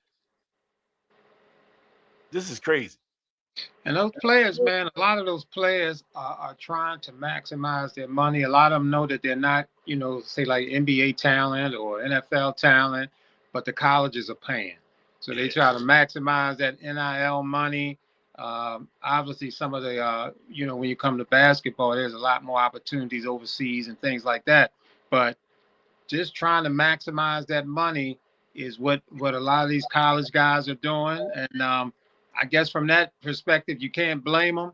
But for the fan, I mean, it's a chaotic type of situation. But I think even today, during this time, it seems like chaos is more popular than non-chaos. yeah, yeah. People like the chaos, man. It's And a Greg, yeah, it's a selling point. Greg said Indiana must have some serious money. Never heard of them having a good football team. And here they are winning the national championship. Yeah, we said that. Now the thing is, can they keep them? You Right. know, like again, because the thing is, when you got players transferring from Michigans and Ohio States, well, we know they got money. Alabama be having transfers. We know them. We know them programs got money, and players are leaving those schools. So there ain't no guarantee that a school like Indiana can start a dynasty out there in the Midwest. It's cold out there in Indiana this time of year. You know, ain't a lot going on in Indiana. You know, Bobby Knight, I said early in the game, he probably rolling over in his grave that they won a national championship. And I mean, it's a you know, I've watched Indiana play over the last 3-4 years in the Big Ten because I watched the Maryland play, so I'm able to see Indiana play, and I mean it was just it was just it's kind of crazy. They brought the coach in from James Madison. Yeah. He formerly coached at James Madison. He came on board. He brought in about 15 players or so from James Madison to the team with him. But I must admit, and I think that a lot of players, I mean, a lot of fans over the last couple of years just weren't able to accept Indiana as a big player. And then you had these playoffs, and a lot of people were betting, you know, that Indiana couldn't beat Ohio State, or Indiana couldn't beat, you know, these big names, the Georgias and the Alabamas. You just didn't throw Indiana in the mix. But I've been watching them over the last couple of years, man, and I've been really, man, just blown away by this coach that they have. Their offensive coordinator is he's a former NFL head coach. He's their offensive coordinator, and that team is so well coached. It just kind of blows your mind. And you know, when they threw up a stat in one of the games that I watched, where the team that they was playing had all these 5 stars, but Indiana did not have that many 5-star players on their team. But this team is so well coached, and I mean across the board. I mean offense, defense, and special teams. And when you look at the game last night, it was special teams that made the difference. I mean, they blocked the punt and scored a touchdown on it, and there's always a game of inches. When they punted the ball to Miami, and the Miami guy fielded the ball on like the 5 or 3 yard line and tried to run it and got tackled around the 4. Right. And then when they tried to punt, the punt got blocked. I mean, it's a game of inches, and that coaching comes into play. That guy clearly should have let that ball go into the end zone. And it turns out that, to me, that was the winning play. And I've been amazed at Indiana, at the coaching, and across the board, across all three, the special teams, the offense, the defense. They had a special season. Yeah. So John said he thought first year of college player had to sit out. They don't have to sit out. A lot of times freshmen in football will redshirt just because it take a year to really get your body ready. Because you coming out of high school, you going to college football playing against grown men. You know what I'm saying? So that's why a lot of guys go to football in redshirt. You know what I'm saying? Just because it's the difference in high school hitting versus you going to college, you playing against 23, 22, 20-year-old, the dudes that been in the weight room. These are grown men. So there's an adjustment with football. That's why a lot of football players redshirt their freshman year. Basketball, you don't really see a lot of red shirts, especially with the blue chip dudes. They come right in and play. You know what I'm saying? But they are red shirt freshmen in basketball. But for the most part, you can play right away if you are physically gifted enough as a football player, and then basketball wise, talent wise, if you're good enough, you can play right away as a freshman. You know, so that's that. It was another comment that I saw. Let me see. Brother Thad, what's up, brother? Man, Thad Hall from New Start Church. My church members are checking in. Appreciate y'all checking in. Let me see what else. Yeah, a couple comments. Yeah, Indiana looking good. Yeah, Indiana, man, they shocked a lot of us. Ty Archie, thank you for tuning in on YouTube. Lamar has a no trade clause. He don't want to go to the Raiders. Yeah, we knew that. We kind of figured that. I just, I'm just having fun with the title. I know he's not getting traded. But thanks for tuning in. And make sure you hit that subscribe button. Absolutely. Ty Archie on YouTube. Appreciate you tuning in. Thank you. And share it. Tell your friends to tune in. Check us out. Let me see. Dad said he been watching Indiana. They're very well coached in every area. And down there in James Madison, he had good football teams down there. Yeah. It was talk a couple years that they should have got into the playoff, you know, or you know what I'm saying. They wasn't gonna let a school like James Madison get into the playoff, but Right. But they were really good. yeah, very, very, very good teams down there. And little James Madison down the street in Virginia. How about that? Yeah. About that all the way to Indiana, and now he's a national champion. Those And, guys brought and up played well too. he made it very clear that he's a college coach. You know, he said I don't have any interest because his name came up with some NFL stuff. Sure. So he said he made it very clear. Hey, look, I'm a college coach, and I'm gonna be here in college. Thought that had more to do with scholarships. No, is it man? You listen. If you can play, you gonna play. You know that red shirt thing is, and then the red shirt option. See, like if you go to Alabama, right? When Alabama was when Saban was down there, Alabama had like a factory. They hiding players. They go ahead and red shirt you because they got 3-4 guys in front of you that's going to the league, and all three, and they waiting their turn. You know, so you got the top guy, and you got two guys behind him, and they all just waiting their turn. So we bring you in as a freshman. This is what we do with running backs. So you go ahead and red shirt, and you get in the weight room, and you can work out for a year, and then next year you be in the rotation. You know, so man, yeah, it's all about, depending on where you go at. Now, if you red shirting at a school like Morgan, you know, it's probably more about getting your body ready just for that grind of college and getting you prepared to play against grown men versus sitting in line. Because like I say, the bigger schools can use the red shirt for different reasons, you know, and that's just because they got so many blue chip guys that they can you know they can hide guys and stuff. Yeah, James that's Madison. true. And I mean, when you think about, we see these college teams, and they might got 50 people on the sideline, but there's another 250 that's on the roster that don't suit up for the game. Yeah, So their actual rosters are huge. huge. Again, and I think that the red shirt and players, if they're talented.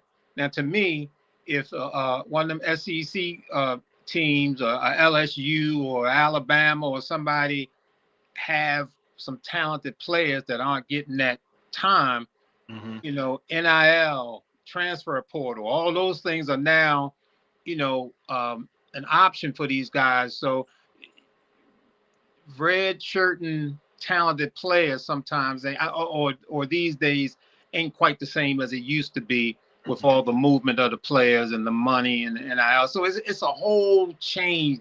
I mean, the dynamics of college sports have changed tremendously with this NIL, and it's all about the money. And if you are a college who can generate money to offer to players, you can compete for titles. Yep. It's all about the money. And Greg said that James Madison was in it this year, but this was the first year too that they expanded to 12 teams, which made it a little easier to put them in. Because before, I know the first couple years it was only 14, which I thought was silly. Yeah. I always thought they should do like a 16, the top 16 for the football championship. I think 16 is a good number. You know what I'm saying? And like I say, Miami was like a 10 seed, and they got all the way to the championship. So, once upon a time, because remember, you had to be basically a 102 at one time to get into the championship game in college Right. football. Right. But again, when you play the game, anything can happen. So a 10 seed can beat a 1 seed in a one game situation. You know what I'm saying? It's you play to win. And so in a one game scenario, anybody can win anything, any given Sunday, any given Saturday, whatever the case. There are no guarantees.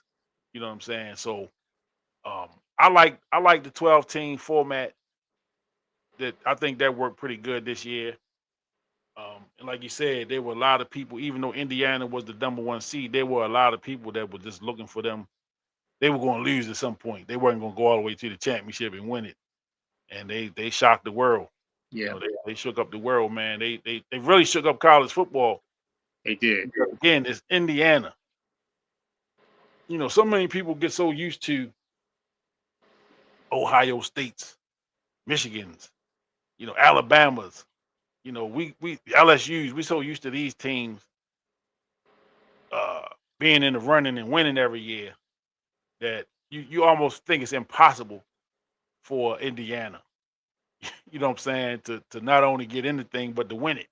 And people lost a lot of money betting against Indiana because they just thought that this franchise, this university, is in the. It's no way they can keep up with these teams. You know, the big time college, the Ohio States, the teams you just mentioned. There was nobody.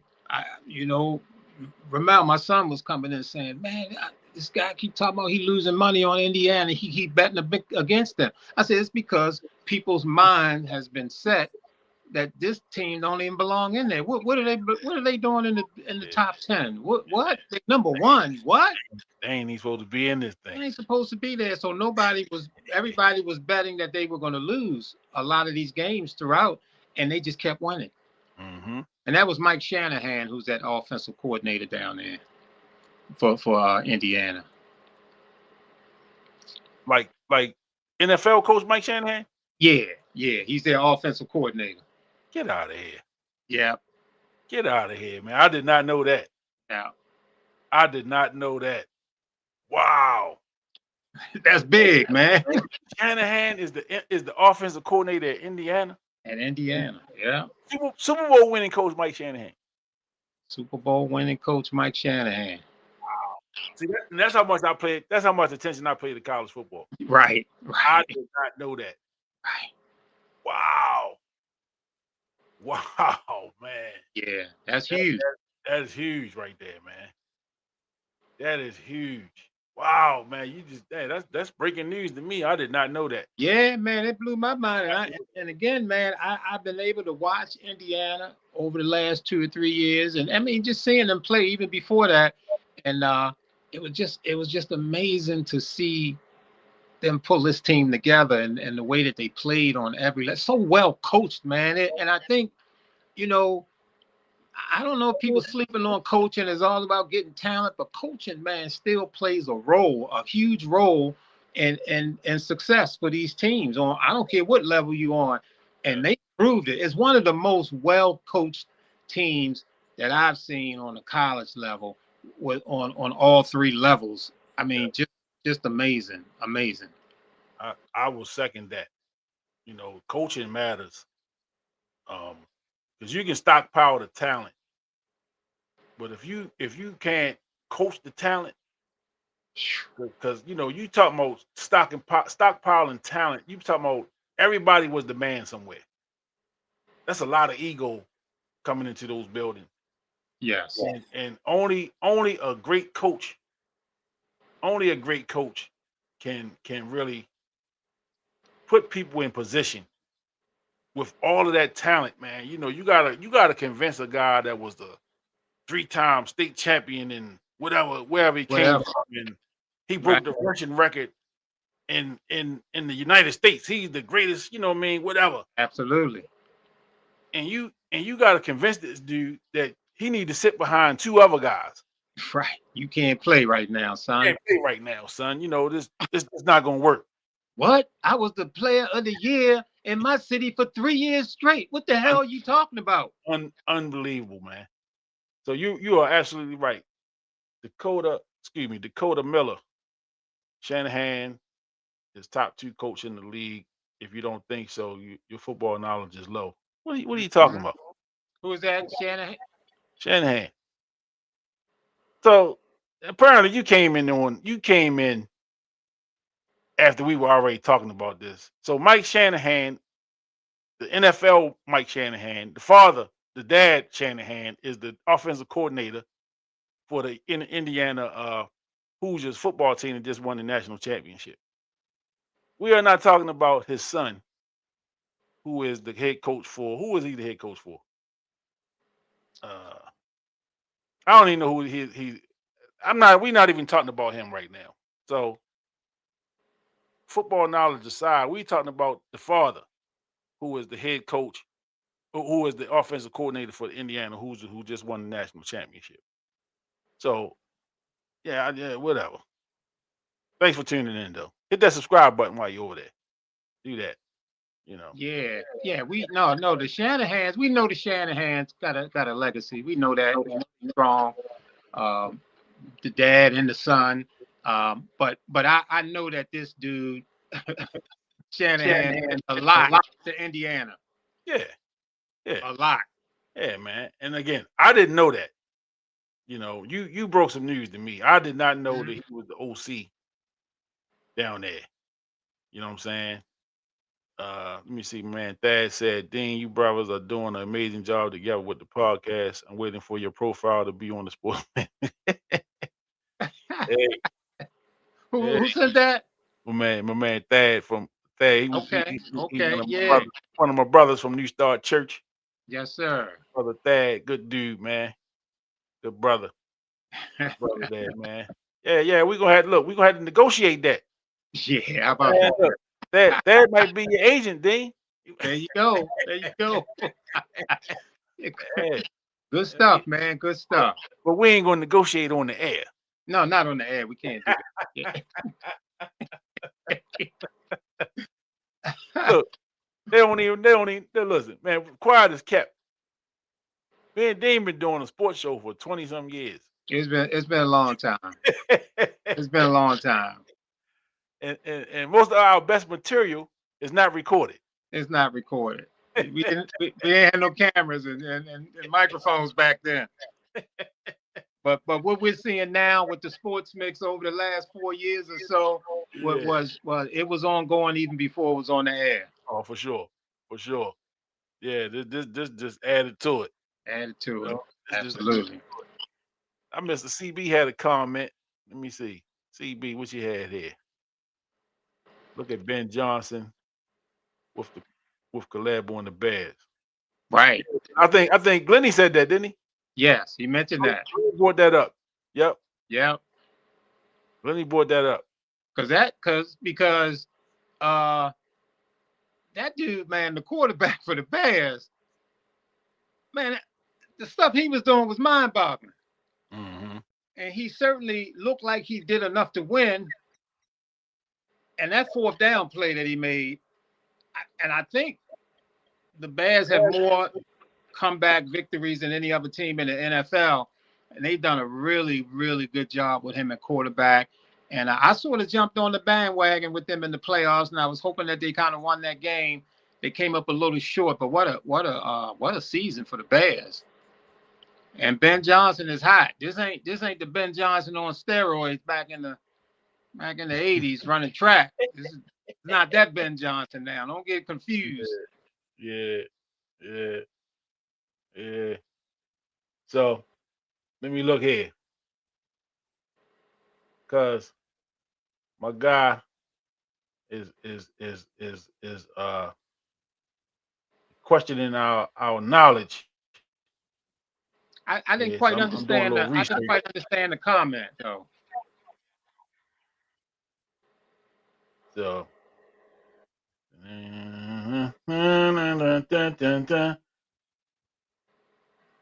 I'm trying to see.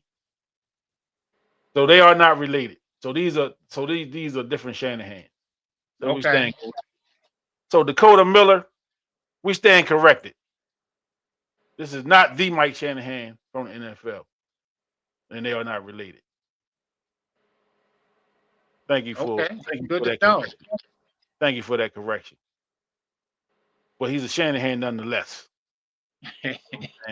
Yes, he is. Shanahan nonetheless. And he's doing a hell of a job. He's a national champion now. So we stand corrected. So he was he played wide receiver at Pitt, this Shanahan for Indiana. Okay.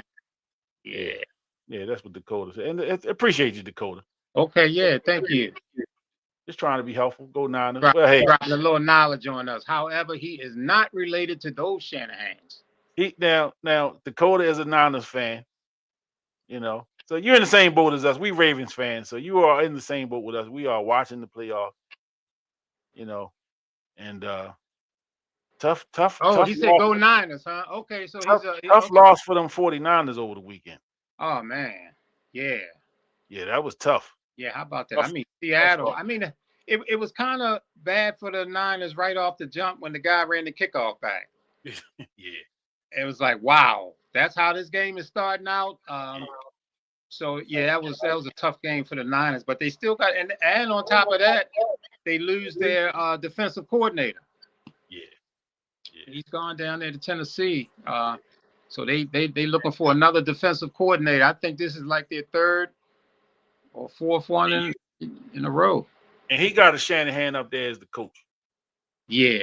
Kyle Shanahan is the head coach out there in San Fran. You know. Yeah. Yeah. But so as a Kittle tore the Achilles up, and I had damn it, I had Kittle, man. I did some FanDuel that game. I had Kittle. I needed him to get 50 yards that game. Oh, for real? And he went out. He went out like in the first quarter with the injury. Yeah. He had one catch. And that did me in right there. You know, let me see what Johnny B talking about. Do you guys think they need to tap into the old school coaches in the NFL, Lovey, Singletary, Hermans, etc.? Nah. Go ahead. Nah. Yeah, I mean, them dudes had their shots. Yeah. Nah. And it just seems to me that for the NFL and this big coaching move, what's this about the Baltimore Colts fan? Oh, he said he'd be a Baltimore Colts fan. Yeah, so, me too. I was a big Colts fan. Now I was not. Yeah, I was. I was not a Colts fan. Not now because by the time I started watching football, the Baltimore Colts were horrible. They were terrible. So I remember Burt Jones, but by the time I started really paying attention, Burt Jones was always hurt. Yeah, his best years. He had his best years by the time I started watching. He was a phenomenal quarterback. I love that time frame with the Colts, 75, 76, 77. Around that time, they were a great franchise. Burt Jones was something special. He was the best quarterback in the league at that time. And that's what I've heard. It was a lot. It was beautiful. Roger Carr, Burt Jones to Roger Carr was sensational, man. Yeah. And Greg, they left us too soon. You know. And like I say, by the time I really started watching football, they were so bad that you know, I was so young. I was an Orioles fan. I was a baseball fanatic at that time in my life. And if I was hoping that the Orioles could have played all year. You know, I was one of them kids. I just loved baseball so much. And I started watching football. I even went to a couple Colts games. You know, my uncle had season tickets. And I went to the matter of fact, I think it was the last year that they were here. I went and seen the Cincinnati Bengals. And I went to see, I believe it was the Redskins in the preseason game. I saw the Redskins in the preseason game.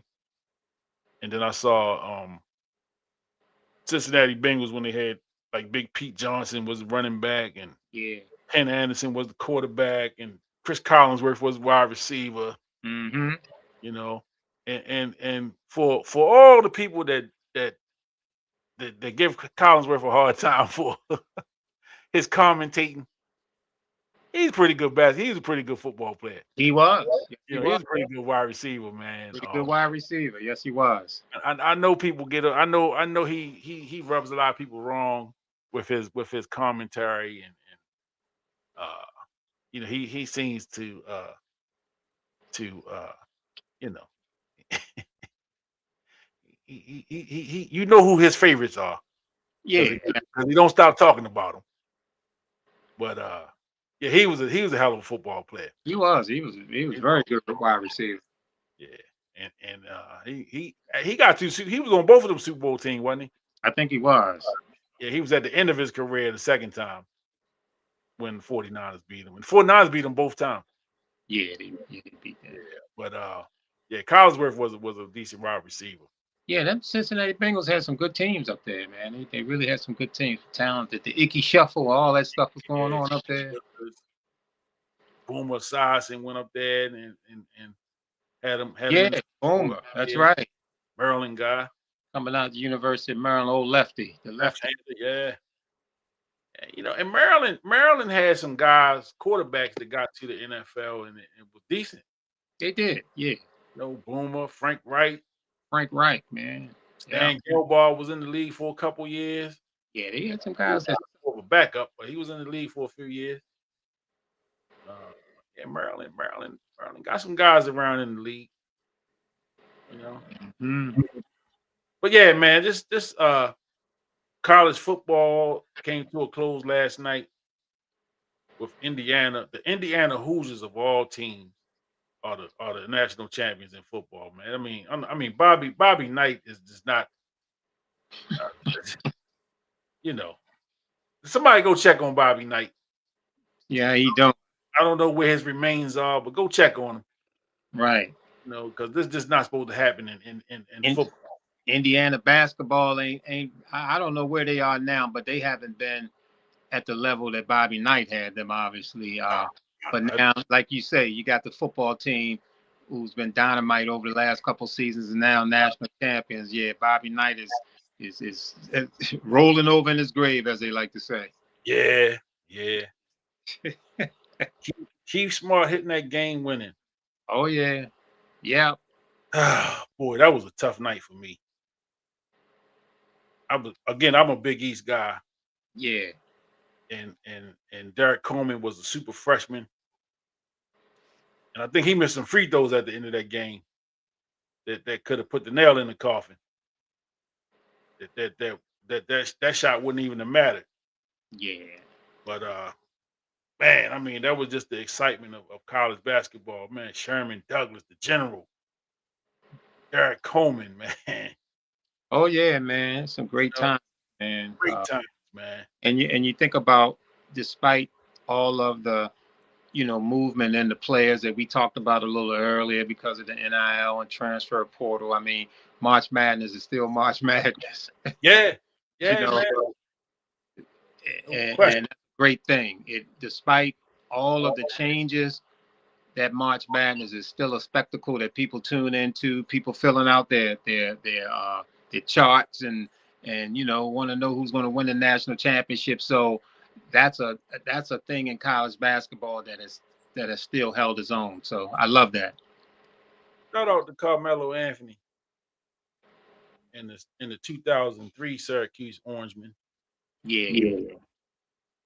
I won the pool. They won me some money that year. Okay. Yeah, I remember, man. I remember turning my bracket in, and the dude laughed at me. He said, "You picked Syracuse to win?" I said, "Yeah." Because everybody had Kansas. A lot of people picked Kansas to win it that year. I think Kentucky had a good squad, but nobody had Syracuse. And I just had a feeling about Syracuse. I just remember watching them play like a late. It was a late, maybe like a January, February, but I know it was a late out of conference game. And Syracuse had played Michigan State. And I want to say it was at Michigan State. And I just remember watching, Melo was young. The kid, the skinny kid, they used to call him Skinny. His cousin went to Coppin. Played at Coppin when they beat South Carolina in '97. Oh. Brockington. No, not Brockington. Not Brockington. What was that kid name, man? But Ward. Hakeem Ward. Warwick. Okay, yeah. All them dudes was like freshmen and sophomore. Young guys. What was the white kid who could shoot the threes? He could shoot, yeah. I mean, man, them dudes was young. But they beat Michigan State And Michigan State was always tough. They were always tough. Michigan State always had tough teams. And I just remember them beating them, and I said, man, they're gonna win the championship. If they keep playing like this, they can win it. And so I filled out that bracket with that in mind. And I just remember turning it in, and dude laughed at me. A couple of them laughed at me like, man, you picking Syracuse? I said, yeah. So when it came back, Final Four weekend, and we came back to work that Monday, the game was that Monday night, man. Everybody just looking at me like, man, well, if Kansas wins, we got a couple people gonna have to split the pot. If Syracuse wins, you gonna get the whole pot. Yeah. I said, well, I'll see y'all in the morning. I was confident. I said, yeah, we gonna get this. And sure enough, my man Mello, my guy, and I don't even know Carmelo, but he's my guy that night. King Warwick, Carmelo, Gary McNamara. McNamara. Man, he can shoot that. He can shoot that ball, yeah. Yes, sir. Billy Adeline. Yes, sir. Yeah, that was man. What a win for them that year. What a huge performance by Mello, man. Freshman at that time. Yes, sir. And again, I'm a Georgetown fan. But I'm a basketball fan too. So some of them dudes that played up there at Syracuse over the years, man, like I say, Derek Coleman, Sherman Douglas, Pearl Washington, man. Goddamn Lawrence Moulton. Lawrence Moulton was tough. Oh yeah. Poetry and Lawrence Moulton was tough. R.I.P. Lawrence Moulton, man. Yeah, R.I.P. Yeah, but Lawrence Moulton was tough. DC kid. Billy Owens. Billy O was tough. I mean that whole era for the Big East was a phenomenal era. But those teams were loaded. I mean, the Villanovas and of course the Georgetowns and the Syracuse and the St. John's and the Boston colleges. I mean, them teams was loaded. Pitt had some good teams. You talking about Pittsburgh? Yeah, man. What a conference. Send it in, Jerome. Jerome Lane breaking backboards. Breaking backboards, man. Charles Smith. Watching that game. Yeah, Charles Smith was up there with Pitt. Yeah. He had Charles Smith at Georgetown, Little Smitty. Oh yeah. I bumped into him in the club. Yeah. That's back when you know. Yeah, you probably was just as popular as he was back then. I was still out there. he probably wanted your autograph. Right. Yeah, we had a nice little conversation there. I forgot we was in line for something. I don't know if it was to get in or to something, but good old conversation there. Yeah. It's some great times, man. Temple teams was tough. Yeah, man. John Chaney had them boys practicing at 5 a.m. Oh yeah. We getting it in up here at Temple. Yeah, what was that freshman they had, man? God. Mark Macon. Oh my gosh. Shaking bacon, Mark Macon. He took the country by storm. Yes, he did. He took the country by storm, man. He came in there and went berserk. Yeah, that was nuts, man. Temple was number 1. John Chaney ain't take no shit either. No, sir. Remember him and Calipari was going at it? Yeah, they went at it, man. They had to separate them. Then John Chaney said, "I'll kill you out there." That's what he said.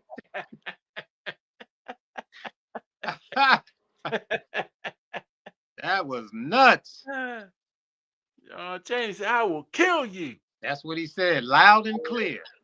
Yeah, CV Mark Macon. Yeah, Chris Mullin. Yeah, we can't forget Mullin. Mullin was a sniper too. Oh my gosh, Chris Mullin. Woo. I remember Big John, man. I used to listen to that radio show, and Big John used to be telling them stories, man. He said, they knew Mullin was a sniper. He said, but we wasn't gonna let him do it. He wasn't gonna do it to us, baby. Big John said every time he come through that paint, somebody better touch him. Yeah, yeah. Do not let him run through there free. Touch him every time he come through there. He was a good basketball player, Yeah, man. Chris Mullin was tough, man. Left hand. Yeah, he's a tough basketball player there, man. Old Walter Berry, Walter Burry and man. Willie Glass, Yeah, man. They was a Mark team. Jackson. Yes. Bill Winnington was up there with them boys. Sheesh. Connor Secker. Oh yeah. Man. Yeah, that man, they were some great times, man. And when Big John came out with the sweater. Sweater, yeah, Big John. Yeah. Oh man, that was some great times, man. Memphis State, Keith Lee and them boys. Yeah, I remember them too. They ran. Who did Georgetown knock them out? Or was it Villanova that knocked them out when they went to the Final Four? Yeah, Georgetown knocked out St. Georgetown.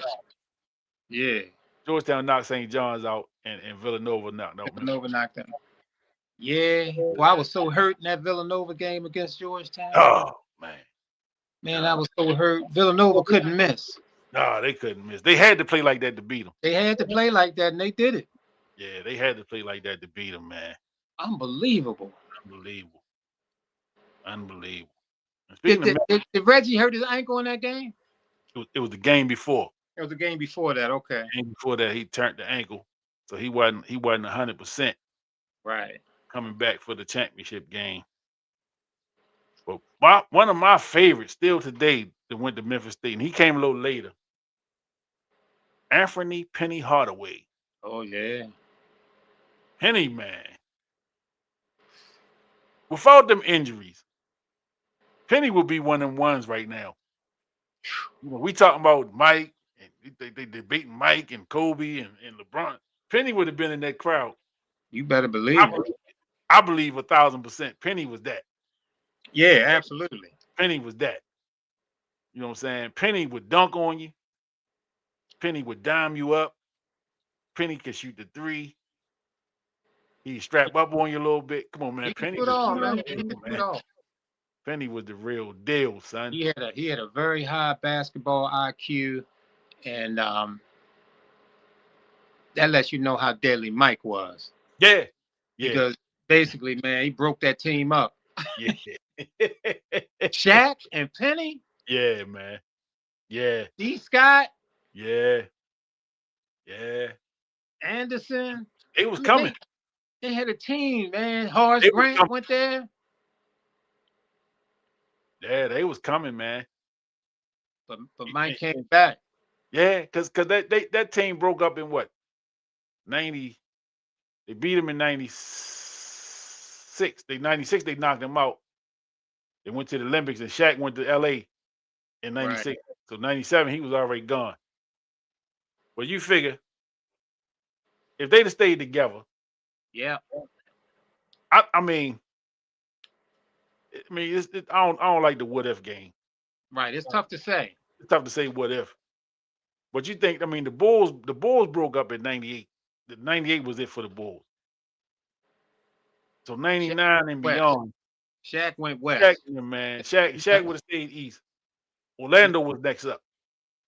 They was next up, man. The only thing is that Mike Jordan came back, and he came back with a vengeance. Yeah. You know, so the rest is history. Yeah, the rest is history.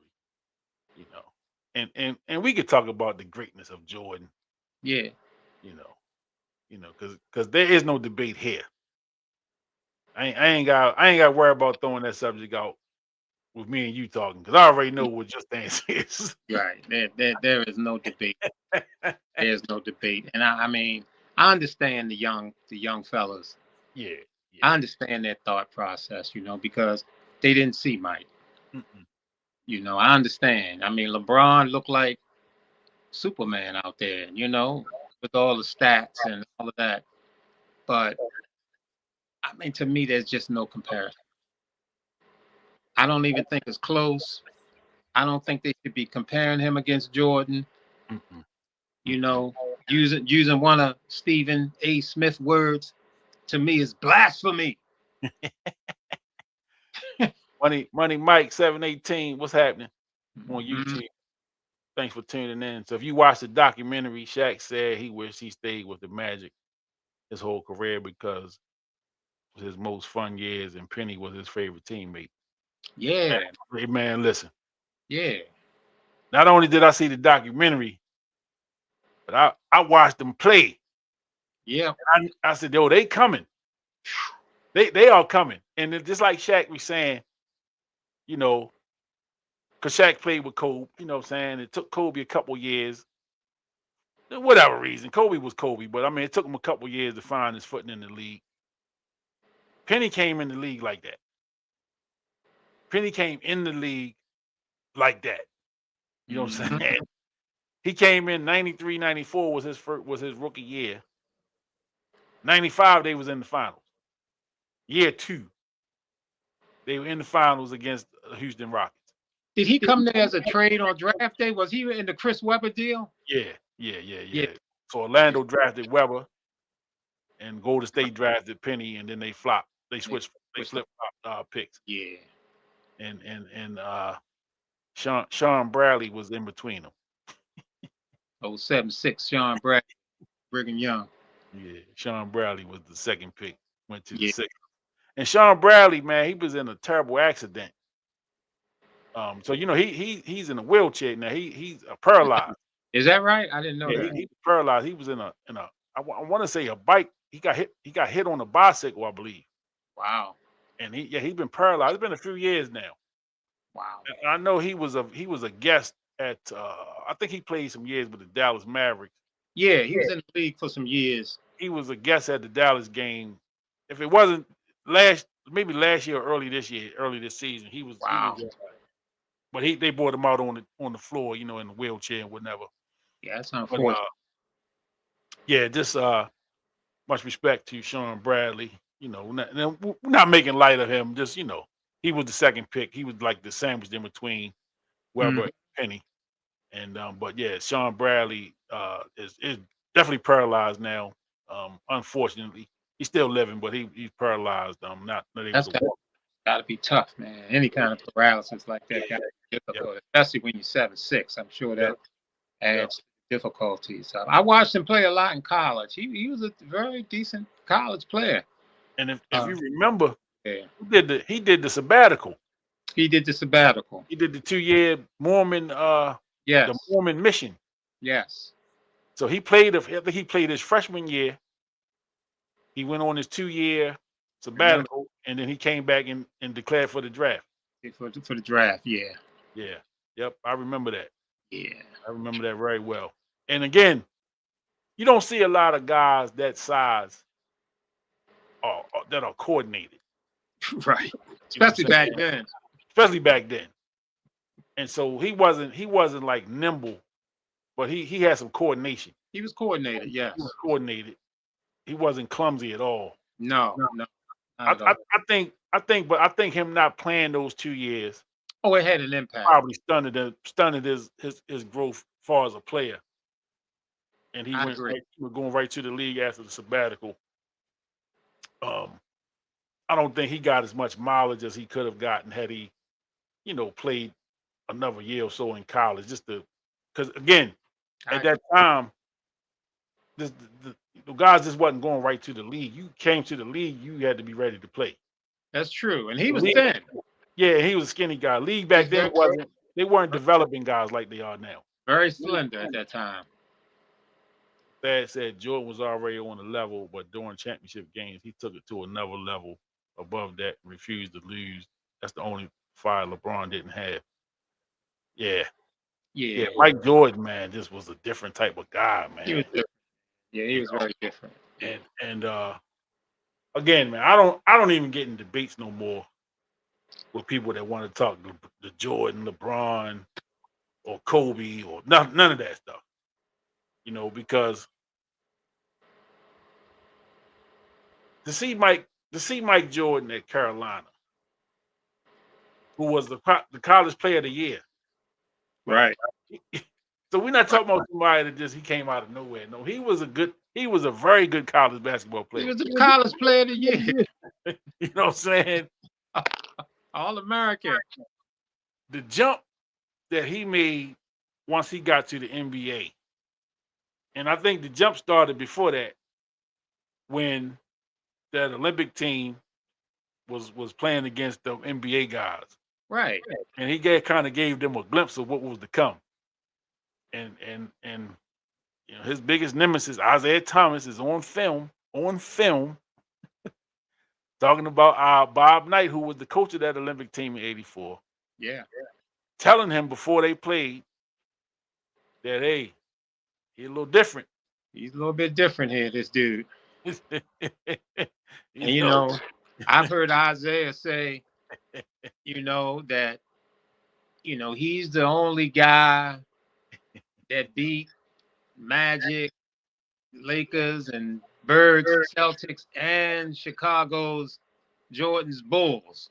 Mhm. He's the only one that beat them, No one else can say that and beat them while they were in their prime.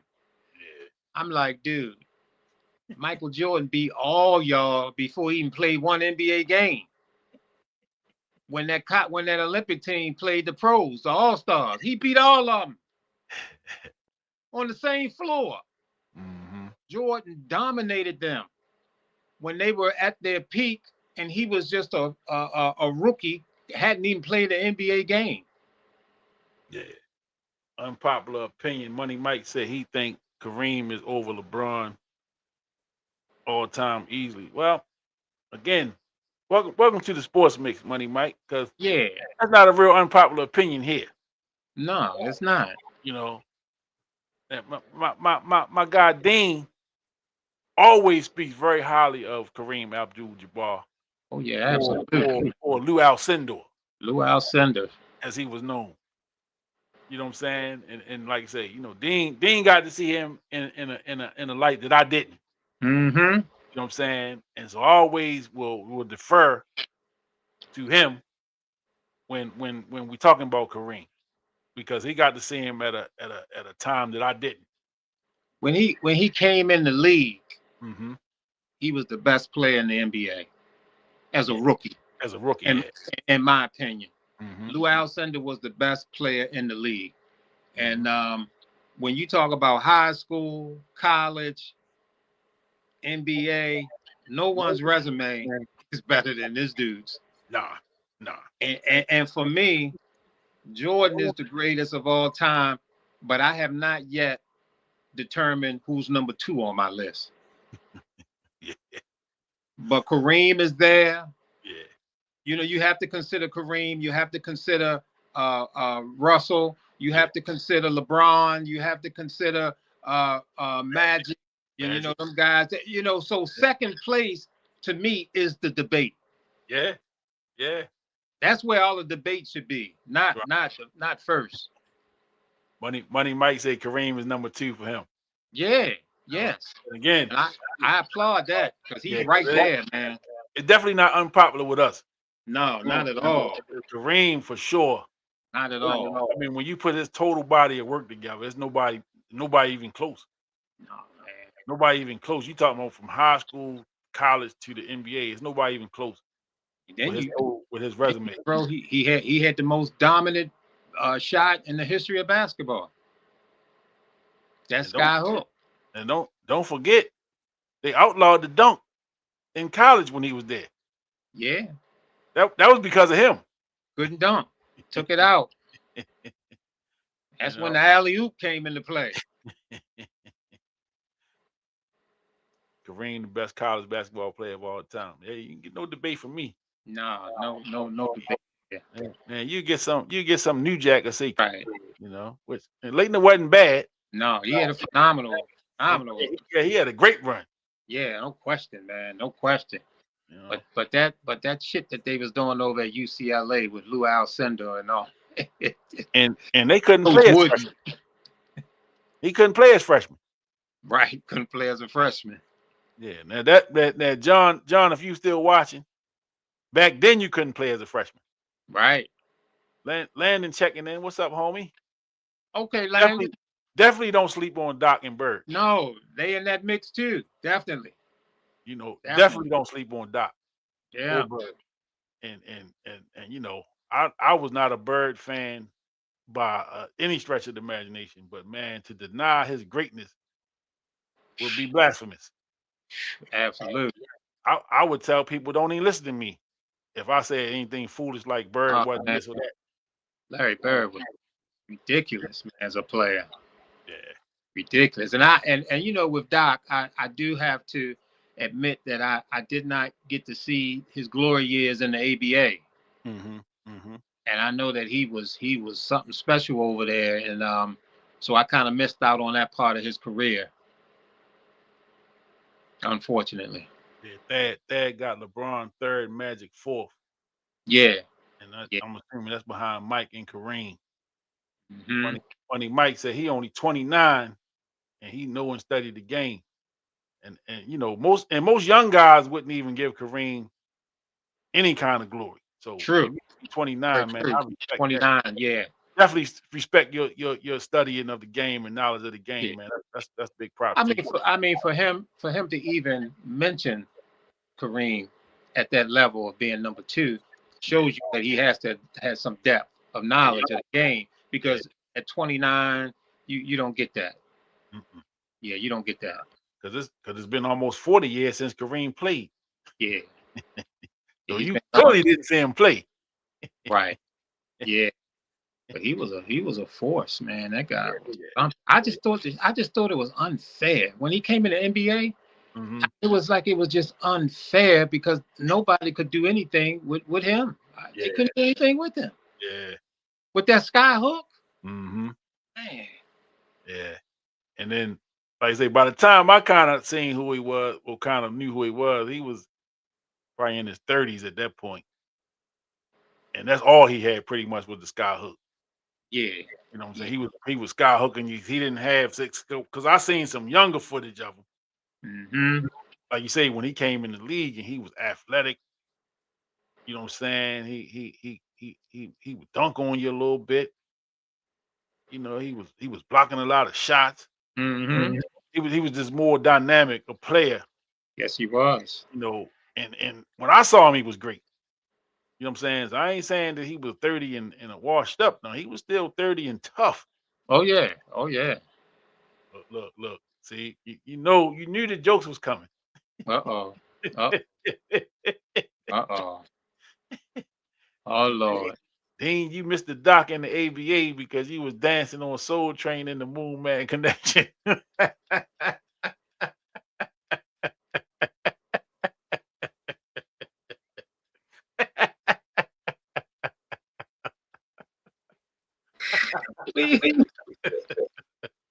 We tried to pull a move on Landon by coming on a little early today. Yeah, It didn't work. He's I'm gonna get him in. And you know, once he gets started, Right. they coming in rapid succession. Yeah. Wait a minute. Dad said he could score 100 and have 100 women too. Now, who are we talking about? We talking about Kareem or Wilt? Don't forget about Wilt. Right. Don't forget about Wilt now. Yeah. Don't forget about Wilt. Yeah, don't forget the stilt. Yeah, he's in that round too. All these guys that we're mentioning is in the discussion for the second greatest player of all time. Mm-hmm. All right. JB say, where does Tim Duncan and Kobe fit in? Yeah. Now that's something there too. Now you got to bring them guys into the mix. Yeah. Timmy was tough. Timmy tough, man. Tim Tough. Duncan tough. Timmy, Did he win 5? 5, yeah. He won 5, man. Tim Duncan is there. Tim Duncan is right there. in the conversation. And I've always thought Kobe was just a little down from that group. Yeah. And a lot of people, man, forget how dominant Shaq was in his prime. Hey, let me tell you something. Shaq. That's Shaquille O'Neal. And I'm a big guy. So I'm always partial to the big. Mm-hmm. Some of that shit Shaq was doing was unfair, man. Man, the way he dominated Mutombo, I felt so bad for Mutombo yeah. in that series against the Sixers, man. Oh yeah. Oh yeah. I mean, Mutombo played him as tight as you could play this man. And Shaq, man, would dip that shoulder into his chest, man, and lift Beat him up, man. feet. He beat And him up. yaga, yaga. And you know, in 3 of them titles that he won with the Lakers, he was the MVP in all 3 of those championships. So Shaq is automatically in the discussion too. Yeah. Shaq And I think because of that, the fact that Shaquille O'Neal was MVP in 3 of those championships, I think it takes something away from Kobe. Yeah. In his quest. So he got 5, 2 without. You got to be careful though, because the Kobe fans, man. Oh, I know. They'll be protesting outside of your job tomorrow. And that's another name I see, Hakeem Olajuwon. A lot of people forget him. Yeah. They won 2. Yeah, when Mike retired. Let me stop. When Mike retired. Let me stop. That's the asterisk. How you feel Shaq would do in today's NBA where they want everybody to shoot? You got to account for Shaq though, man. Yeah. You know what I'm saying? I know the game is different. They play the game a different way now. But Shaq is such a presence. You know what I'm saying? You basically saying you're going to give him, because I don't think none of the bigs could play him. How you going to stop him? None of the bigs of the day could play him. Like Joker. Joker may be. I don't think he's strong enough No, he ain't strong enough. And he's definitely not quick enough. No. Because that's another thing about Shaq. For to be as big as he was, Shaq was quick. Yeah. He had quick feet. And he had quick feet and he was powerful. Yeah. And I don't think, and again, Orlando Shaq could put the ball on the floor. Oh yeah, he could run the floor. He could run the floor. He could run the break. He was an athlete. Now Laker Shaq was just beating people up. Yeah, he started putting on a little bit more weight and beating people up. But Shaq, man, I just don't know how you'd be able to stop that guy. Nah. I just think, man, great players figure it out no matter what era they play in. I agree. Yeah, I agree. I just think greatness is the X factor. I agree. Like people say LeBron couldn't play 20 years, 30 years ago. Shit. I think he's great enough. He would figure it out. LeBron could play in any era. You know what I'm saying? He would figure it out. He may not do the things that he's doing today. He could play in any but era. He would figure it out. He would be a great player in any era. I don't see a great player that couldn't translate. And I think a lot of people that look at this, they will look at players of the past and and look at some of the footage and say, man, look at him. Look at he doing. He ain't got left. He ain't got, that kind of thing, and you look at that. But when you look at a player of today and the skill level that they're doing things, but they're on the shoulders of the people of before them. They're on the shoulders of them. These players ain't doing all this shit if there wasn't a Magic, if there wasn't a Jordan, if these players hadn't come before them. And I always argue, for instance, if you look at Wilt could run the 40 and he run a 4.5 40. Wilt, they outlawed him when he shot free throws. He dunked from the free throw line. This is crazy. So they outlawed that. No, Wilt, you can't dunk from the free throw line. You got to shoot the free throw. He was the Big Ten long jump champion. Right. This guy was you talking about an athlete? Now you take that Wilt Chamberlain athlete that could do all those things, and you take him through the AAU system that they taking all these players through, and put him in that league today and see what you're gonna get. It's ridiculous. I look at those centers. What's the center in Philly? Embiid. And these centers and Joker and these guys, and Shaq during his time, man, none of them was the athlete that Wilt was. Mm-mm. Mm-mm. So when you look back at old highlights, you just can't stay locked onto the highlights. You got to look at them guys and have them have the that thing of being able to see all these other players before them, and then you put them in today's game and see what you're gonna get. Mm-hmm. And if you take an athlete like Wilt Chamberlain, you best believe this dude was dominant. This dude ran the 400 meters. He was a state champ over in Philadelphia running the 400 or something like that. The guy was a tremendous athlete through the shot put. Yeah. I mean, so this whole comparing of players, and so it's no doubt. So when you talk to a guy like an Oscar Robertson or Wilt Chamberlain or Bill Russell, they laugh at these guys when they say that they can't play in this era. Yeah, that's foolish. Yeah, man. And the thing is, and then when you come to the argument and you talking about greatness, see, greatness is not.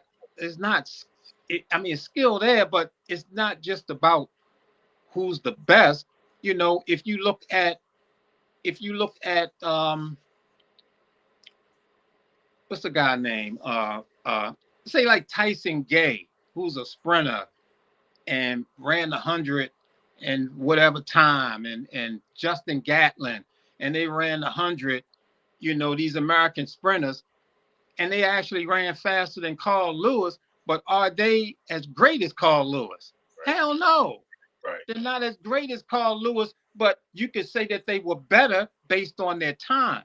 Mm-hmm. But when you talk about Carl Lewis with 9 gold medals in the Olympics, no, he's the greatest sprint athlete of all time. So greatness and skill and who's best, there's 2 different conversations. Yeah. And that's why Jordan is the greatest, because he did his damage on the biggest stage. There's players that's skilled as hell.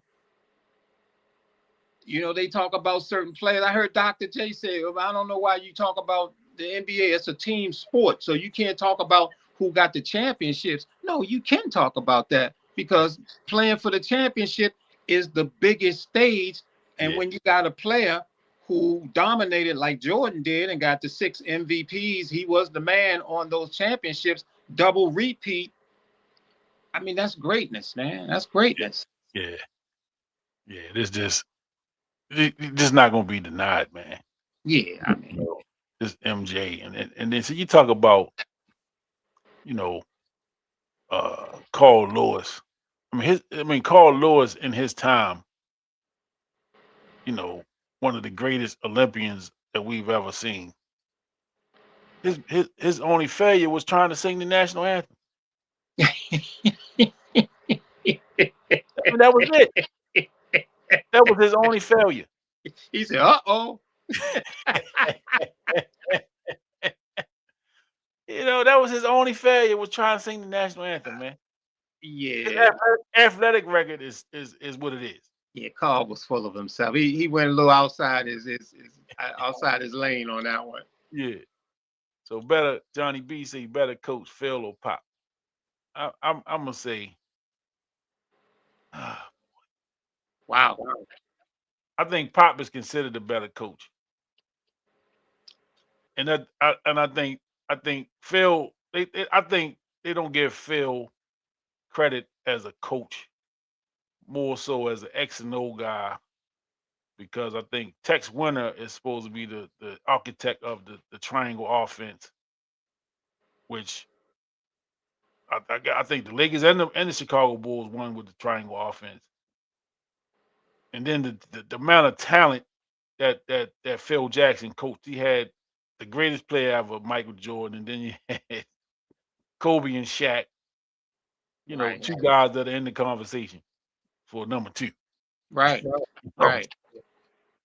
And Pop, he had some talent up there with Duncan and Ginobili, Tony Parker, and Dave Robinson was up there for a couple of them.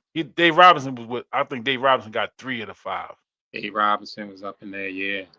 I think a good question. I think Pop is always considered the better of the 2, but I would have to look at that a little deeper. Yeah, that's a good question. No, that's I a real good question. Matter of fact, I ain't never heard nobody ask that question before. No, I haven't either. Yeah, And that's why I kind of was careful answering it. that's a great question. I would have to think about that. I had to do some homework on that one, John. Yeah, great question. Good question though. Yeah, I'm gonna have to dig into that one a little bit Yeah, because I know what people say, and I know Phil don't get a lot of credit because of the talent that he had. well, Mike and Scotty and Dennis Rodman. I mean, and you can't help who on your roster. yeah. Because it's guys with great rosters that don't win nothing. But Duncan, David Robinson, Tony Parker, Ginobili, they ain't bad either. Nah, there ain't no slouches. Ain't no slouches. No slouches, man. Ginobili was a Ginobili. Oh my God. Ginobili was tough. Left-handed. Ginobili, man. Oh my God. Yeah, Ginobili had one of them games, man, where Whew. he ain't great shoot that. He ain't great shoot that. Right. Yeah, he shot it.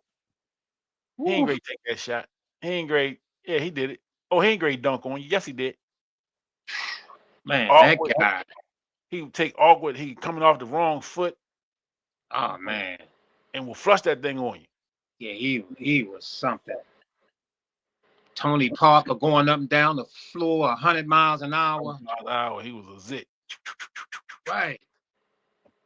Yeah. What a team. What a team. Tim Duncan, man, the most unassuming superstar in the league history. He was just about his business. He didn't care nothing about the spotlight. He didn't care about none of that. Just give me the ball.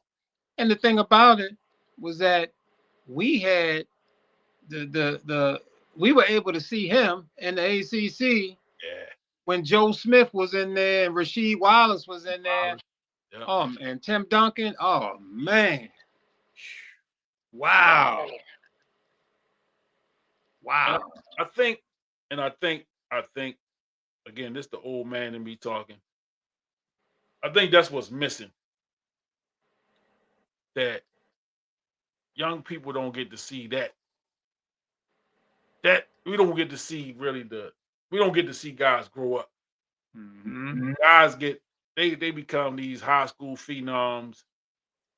They may go to college. Some of them go right to the G League or they go overseas and then they come back to the NBA or whatever. And now, man, the NBA is like they drafting potential now. You know what I'm saying? Like I say, when we talked about Weber and Shaq and Penny, them dudes was ready to play day one. Day one. When they came into the league, you was drafting guys that you was plugging into that lineup and ready to go. Donnie Bantry, 3057. Welcome to the Sports Mix says, do you guys like when teams with bad QBs win the Super Bowl? Like Sam Darnold might do, because our team. Hey, we had Trent Dilfer here in Baltimore win the Super Bowl. That's a good question, though. And you know what? And it's funny, though, because if you look at Seattle and you look at the Ravens with Trent Dilfer, similar. Of course, the Ravens with Trent Dilfer was a long time ago, but the defenses were phenomenal. I'm not trying to put Seattle's defense on the same level, with the 2000 Ravens, but do you take a little bit better than average quarterback and fortify the other positions and make the defense stout? I don't know. I mean, it's an argument. I just know it just seemed like when you think about Super Bowls overall, you're thinking about the quarterbacks. You're thinking about those MVP quarterbacks having those great games, and the quarterback position is the toughest position. It is the lead position. So, but hey, if you got an outstanding defense like Seattle has, and we talked about that early on the show, one of the other guys who was on the show, he said he got a problem with Sam Darnold. He think that's going to be their Achilles heel, and they won't make it to the Super Bowl based on that. When you look at the Rams, and they're maybe the MVP quarterback of the year this year. So I'm not giving up on a start. If I can get me an elite quarterback, I'm taking it. Yeah. John said Flacco as well. Flacco. Yeah. But to Flacco's credit, that defense wasn't 2000 Ravens defense. No, it wasn't. That defense wasn't typical Ravens defense. They weren't bad, but they weren't that. That was Ray's last That was year. Ravens last year. And in the playoffs, Joe Flacco played out of his mind. He did. He was Joe. He looked like Joe Montana, Right. during that playoff run. So I'm a yeah. Donnie, yeah, Flacco was on fire on that playoff run. I mean, he was 11 touchdowns, no interceptions. It was ridiculous. What he did was ridiculous. Yeah, Joe was incredible doing that run, Yeah. man. It was ridiculous, and he never played like that again. Never. Not at that. And remember, and I say this, I've said this quite a bit here. December that year, he was stinging it up. He bet on himself. Remember? Yep. He turned down that contract. He bet on himself.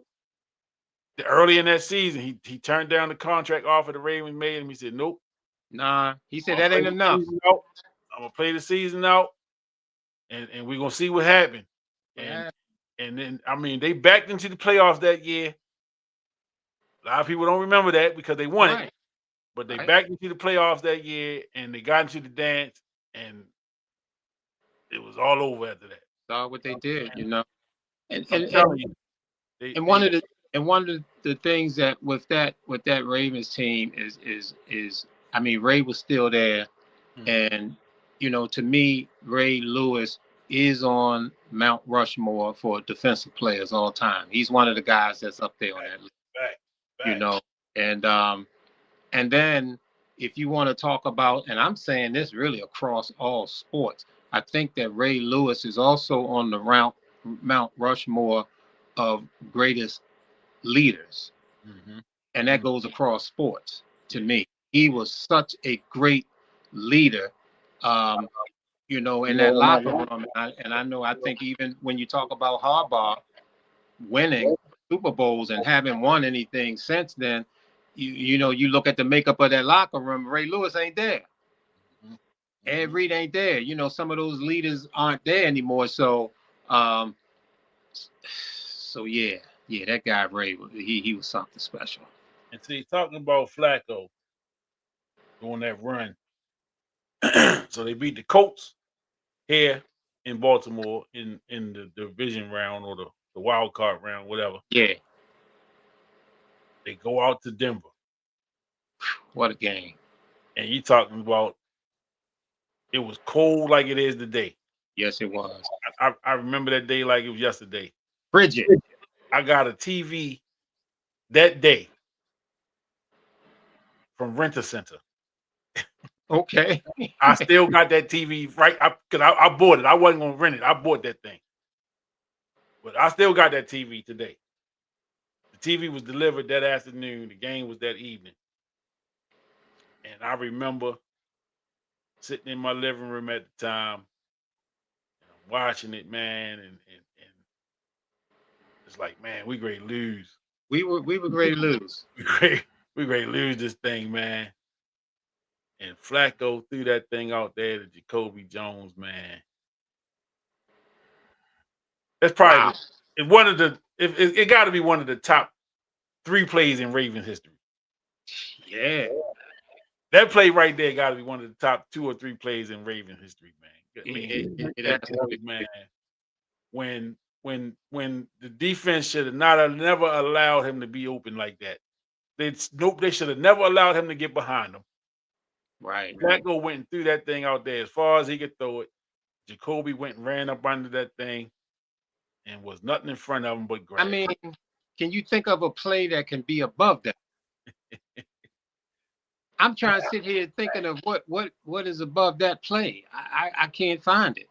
I mean, you got the 4th and 27. That was big with Ray Rice.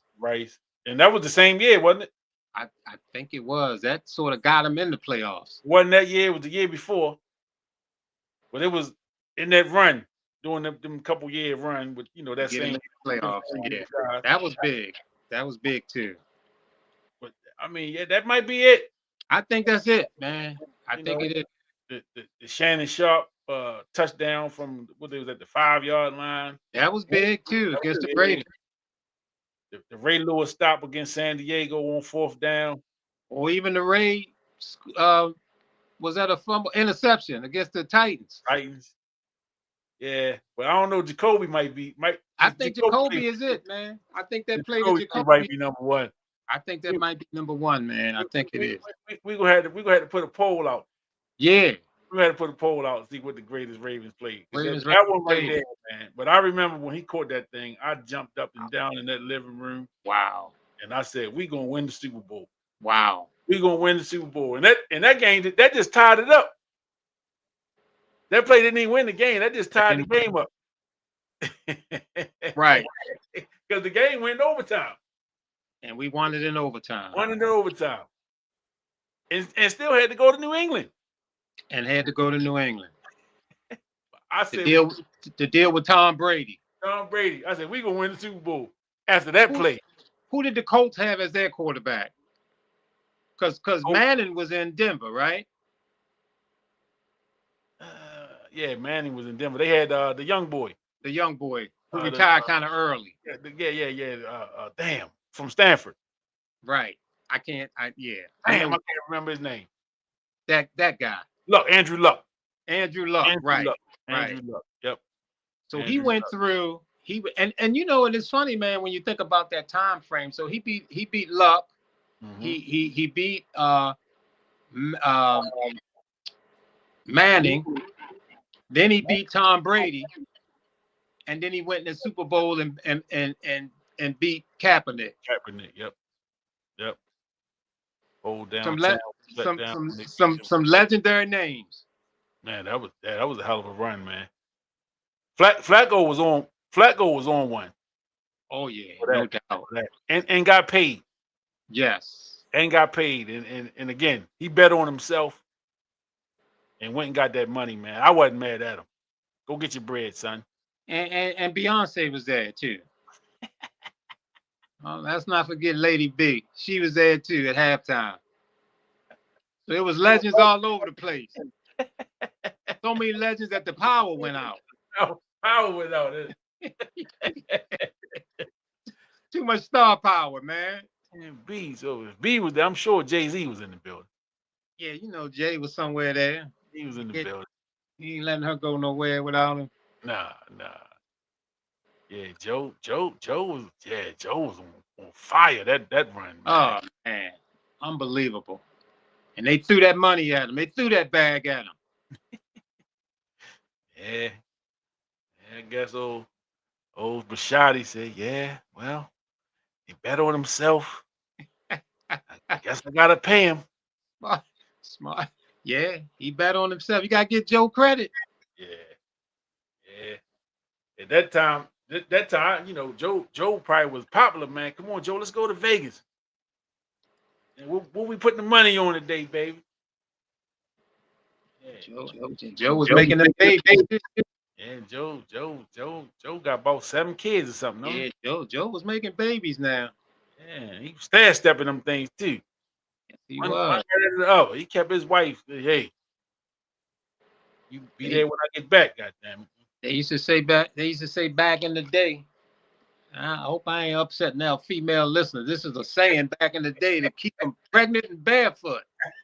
That's what they used to say. So Flacco must have been from that school of thought. Well, he kept Miss Flacco pregnant. His wallet said he could do that. He could do that, yeah. As long as you can afford it. Where y'all see Ray and Ed and Ravens organization? Nowhere. Yeah.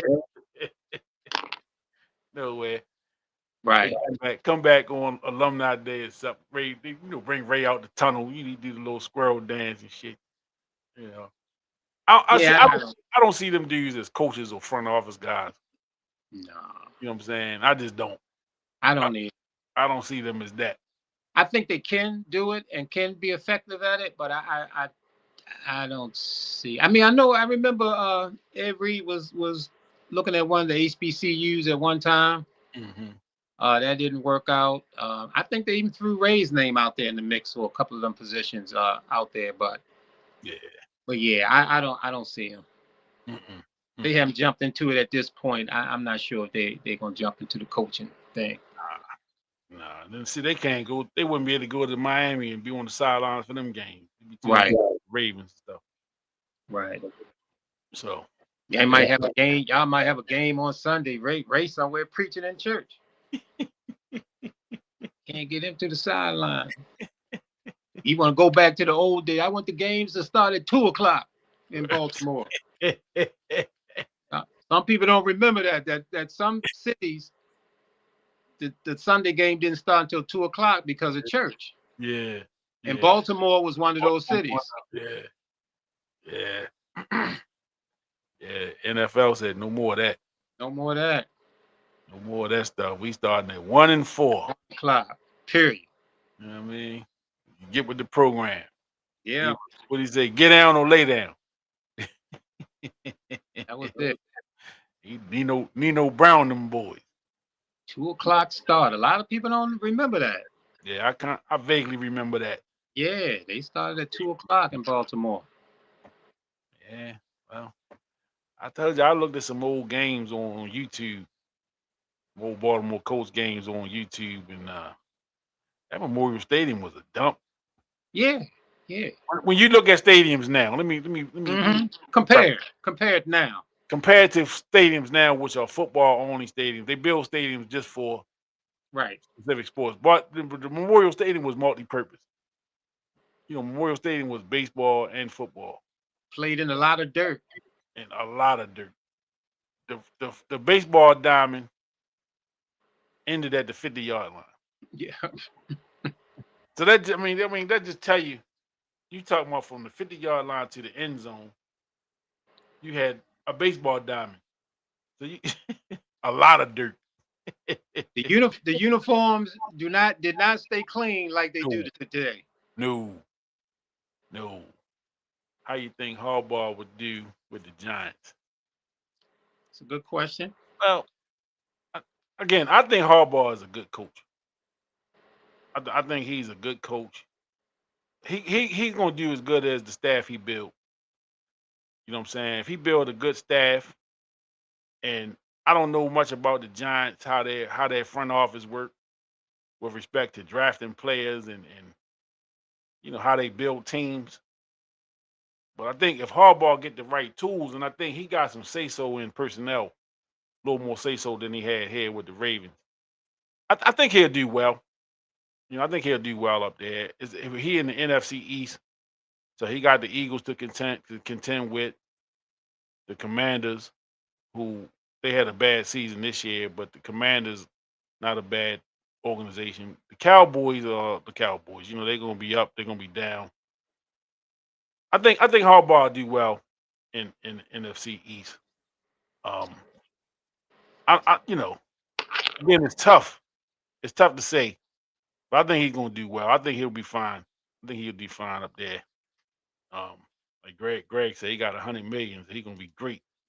Yeah, I agree. I agree with you. I think Harbaugh is definitely going to bring a high level of organization. He's very good at that. I think setting everything up, having things organized.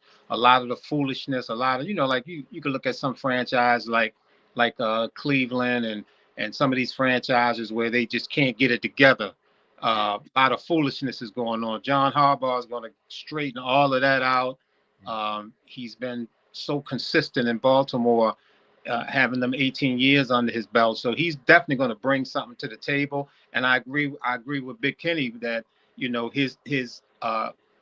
his key asset is picking the right coordinators and making sure he has a good staff.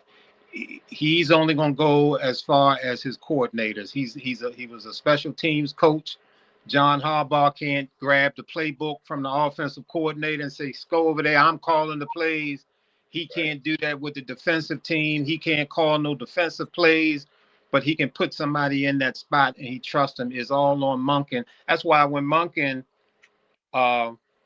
when we lost that game to who we lose the game we didn't put Derrick Henry in. It was on national TV. It might have been the Patriots. I'm not sure. Patriots game.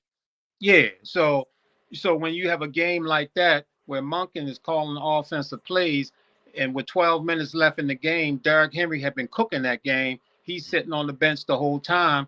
John Harbaugh, the head coach, and he don't have the wherewithal to say, hey, where's Derrick Henry? We need him in there. Put him in the game, because he puts all of that in the hands of his coordinators, and he's not an offensive coordinator guy. He's not a defensive coordinator guy.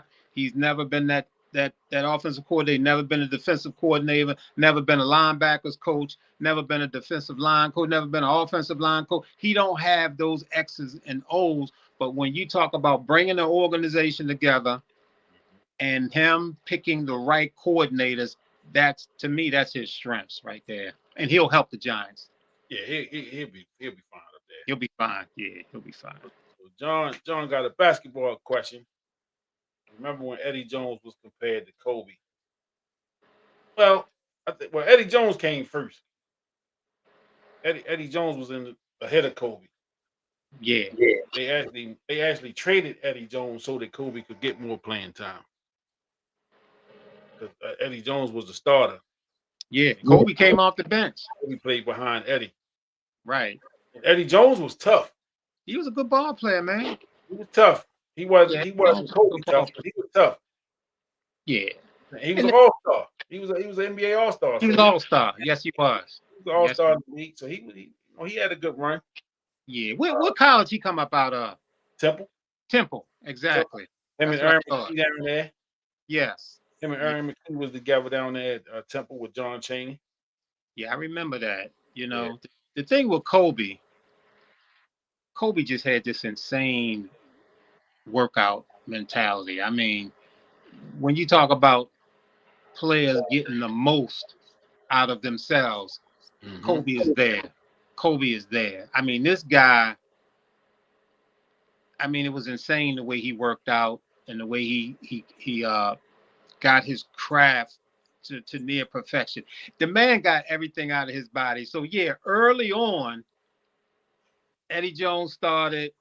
Kobe came in to back him up. Kobe was still young. But man, that work ethic, man. I don't know what they call it, Mamba mentality or something. They came up with the name. That was real. That was real. And he made that name up. You say he made it up?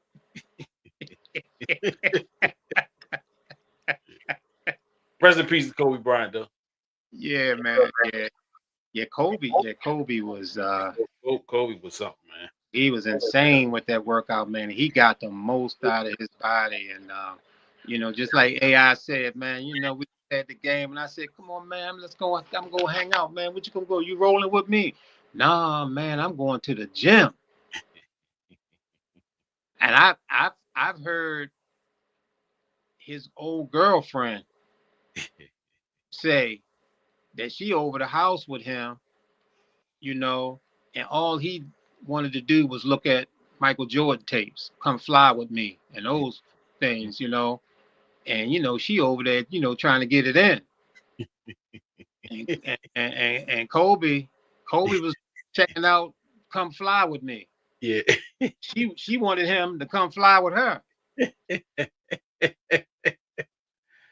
wasn't interested. So the Mamba mentality was real. Yeah.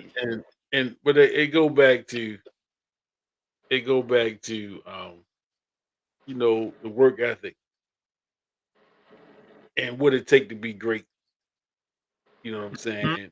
And you know, as a high school basketball coach, you know, who, you know, you try to explain to these young guys, and I don't care what you playing, if it's basketball, if it's football, whatever it is, man, if you're not willing to put the work in to get better, you know what I'm saying, you missing out. Because while you're not working, somebody is working. Yeah. Somebody else is putting the work in. Somebody else is lifting for 2-3 times a day. While you working out in the morning, somebody working out in the morning and in the evening. While you not studying film, somebody studying film. You know, Right. when you're not running that mile, them 2-3 miles, somebody's running 4 miles. You know what I'm saying? When somebody getting up 500 shots, and you say, you know what, I'm gonna go see my girl, Right. and the other guy gonna put up another 1,000 shots on top of the 500 y'all put up together. Mm-hmm. You know what I'm saying? Is those type of things that make the difference Better between believe it.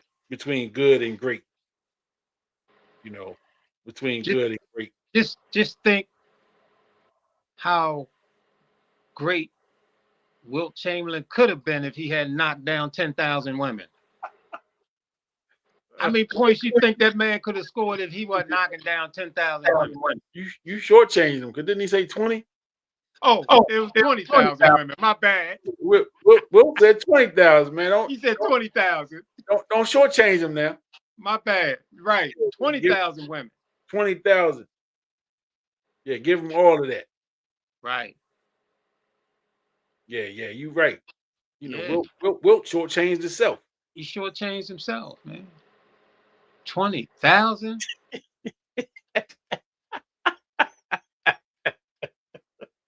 I mean, think about that.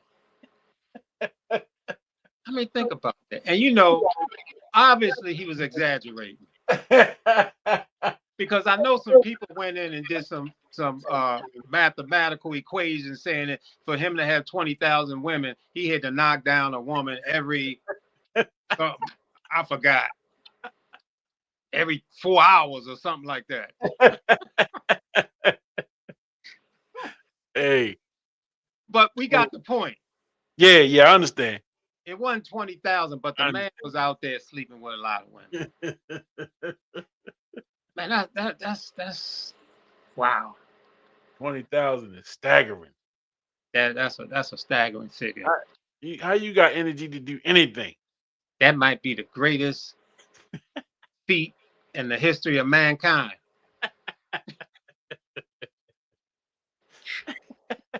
Can a pair of wait a minute, we did have an 11-year-old on the show tonight, right? All right. I refrain from saying that. Hey, Greg, man, I appreciate you, brother. Appreciate you, man. Gosh. I love, brother. Yes, sir. Yes, sir. I forgot. I was going to say something too. Yeah, let me. Then was that the Greg I know? No. This is Okay. Greg. He from Turner's. He from down the way. Okay. I got you. Yeah, appreciate you being on, Greg. Yeah, man. Thank you for reminding me that the young man was watching the show. Yeah, the 11-year-old. And I think he subscribed too. Thank you. Yeah, absolutely. A couple people subscribed tonight. Yeah. No. I have all the names, but I see my subscriptions went up. So I appreciate everybody that subscribed, everybody that's been tuned in, man. It's been a good show, man. You know, just like it's been a flow. It's been a flow. It's been a good flow. You know, we Ravens fans, so you know we out the playoffs, man. So yeah, you know, people think we ain't got nothing to talk about. We sports people. Yeah, we talking sports. Talking sports, man. We talk little basketball, little football, little, you know, Wilt Chamberlain with 20,000 women, man. You know, we can cover the gamut. Yeah, all kinds of stuff, man. And you know, and again, we always talk about it. You know, that's why it's called the sports mix. Yeah, we mixing it. We mixing it up, and you know, Kenny being having DJ as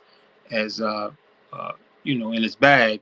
He's a DJ. Yeah. Once you're a DJ, you're always a DJ. So he is a DJ, and he was in the mix back in the comments. Johnny B, that's my guy. We used to DJ parties together.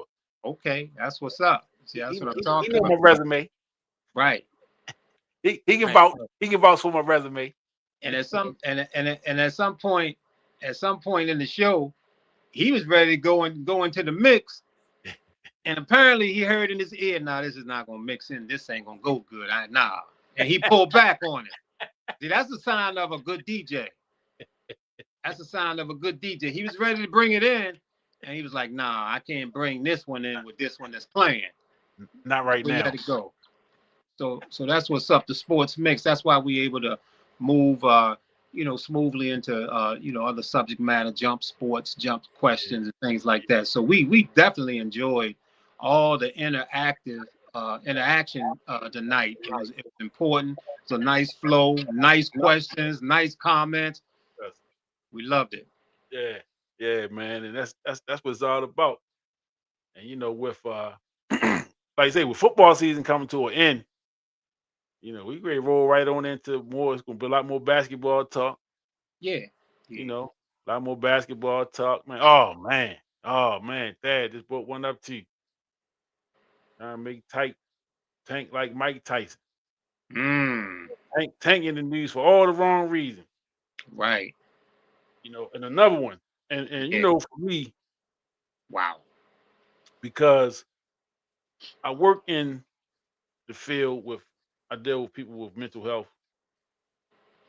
Tank strike me as a guy that got some stuff going on. With some of the issues that he's gotten in trouble with. With the situation with the women, he's had issues with women Yeah. quite a few times.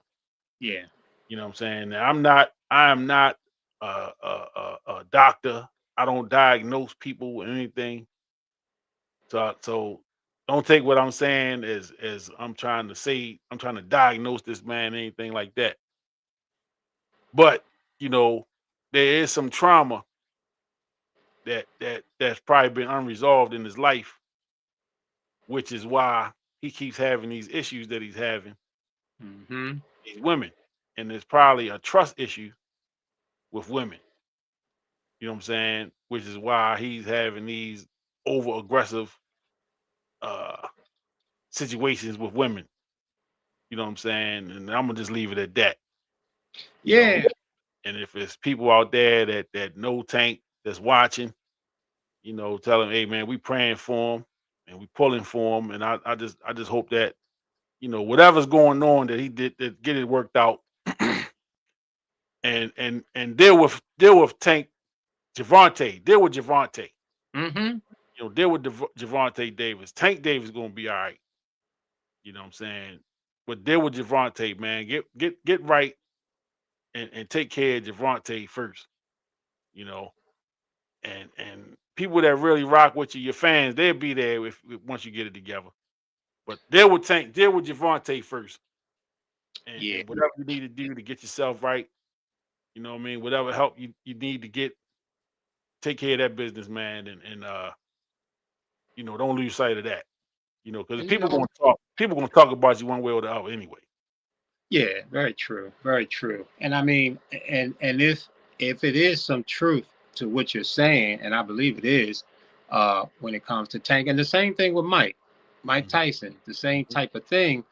I'm pretty sure that there are people around Tank who I know those guys have been in his corner for a long time, and they mean a lot to him. And I'm pretty sure a lot of people have talked to him. A lot of people talked to Mike during his run back in the day. But I Mhm. know that it's very difficult to lasso a guy that's making millions, Yeah. and the world is there. You got money. You making all. I mean, it's probably difficult to maybe deal with these folks. And a lot of times, man, the childhood, the upbringing, the things that happen in their childhood obviously can impact them, all of us as adults. Yeah. And yeah, man, I just hope the guy, man, can get it straight, man, because it's funny, man. I was looking at his highlights, Javante's highlights, um, yesterday, and man, inside that ring, man, that dude, man, whoo, man, man, Real, that dude is real something. deal. The Yeah, real deal, man. I think at one point, man, he was really the biggest name in boxing. Yes. Yeah. Without Um, question. yeah, his fights on Showtime and stuff like that was the biggest thing going. Floyd was done, and Floyd had a great relationship going at that time. And but Javante Tank was the guy, man. Yes. He was the guy. And and he did not let down. He did not, He man. did It was not let us amazing. down, man. His shows was something to see. It was sold out, man. It brought back the glory days of boxing when that's people gravitated, man. When you had a big boxing match, when them dudes Hagler and Leonard and Ali and them guys, man, people were there. Homes and them places was jam packed. And Tank, that's what was happening with Tank. Yeah. Yep. And again, I'm with you, Money Mike. I don't really know Tank's situation Right. intimately. I just kind of know from the outside looking in. I know where he's from. You know what I'm saying? I'm very familiar with where he's from. Yeah. I know his story about how he grew up. You know what I'm saying? With the, some of the things he dealt with growing up. And that stuff is public. That part of the stuff is public. But like, I deal with people on a daily basis that's dealt with a lot of trauma. And man, when you got traumatic situations that you don't deal with, at some point, if you don't deal with it, it's going to deal with you. You know what I'm saying? And a lot of times, man, we look at somebody that's made money and feel like, yo, the money should trump your issues. You made it out, you made it, but again, money doesn't do nothing but make the issues that much more prevalent. Because now you got money, and then you still got your issues that you got to deal with. You know what I'm saying? And so, like I say, I'm not going to dig into what the issues are or what I think is, because I'm not professional enough to say that. But I do see some things. I see some similarities in some of the stuff that I see on a daily basis. And I'm just hopeful that, at some point, like you say, man, because he got people around him that it's hard for them to be able to tell him, hey, Difficult. you got to tighten up. Right. You know what I'm saying? When Tank is the one that's affording them Oh the yeah. lifestyle that they living. You know what I'm saying? It's like, yo, well, you keep telling me to stop. I'm gonna shut your water off. Right. And then you're gonna be right back over there on Pennsylvania Avenue. Exactly. You know? Exactly. So Exactly. yeah. Yep. And Tyson, man, and the thing about Tyson, again, man, Tyson had a rough upbringing, man. Yes. Up there in Brownsville. Yes. I mean, his mother, he talked about it, man. His mother, he didn't know his father and all the things that was going on, the robbing, the fighting, the things that was happening. I mean, his upbringing was something, man. So when you see Mike Tyson going off, biting somebody's ears off in the ring and telling somebody he would eat their children and some of these crazy things that Mike was doing. I mean, wound up in jail for rape. I mean, there's a lot of saying that he didn't do it or he didn't do it, but he went to jail for that. And so people come up, man, and some really, really dysfunctional situations. And we love them. We love them as athletes and we love what they do. But a lot of them, man, got mental health issues. Yeah. Shout out to Derek Lewis checking in. What's up? What's up, Derek Lewis? Derek Lewis, you've been checking out some basketball, late night basketball. They got, man, you know what? I'm enjoying the NBA coverage this year. That's on like NBC and Peacock. Peacock, yeah. Because they had some games on all day yesterday because of MLK Day. Yeah. I know they got the Tuesday night games that come on NBC. And probably game on now. The late game probably on now. Amazon got games I think on Friday. ESPN got games, man. So it's you gotta have the services to see them, of course. But I mean, True. I just like it. I like the NBA coverage this year more so than I did the last couple of years. I always thought NBA was best coverage wise in the 90s when NBC had it, TNT, TBS. You had games on pretty much 3-4 nights a week. Or Saturdays and Sundays, you had games on. So it was like a lot of basketball for a basketball fan. And now that they got all this and they got games on in prime time now. They on in prime time and they on like regular channels. You don't even need cable to see some of these games. So it's a good thing. Well, what's up, Derek Lewis, man? Yeah. Look, I be calling him by his whole government. Right. Let me stop that. So I'm wondering, brother Derek. Derek, when last time you picked up a basketball?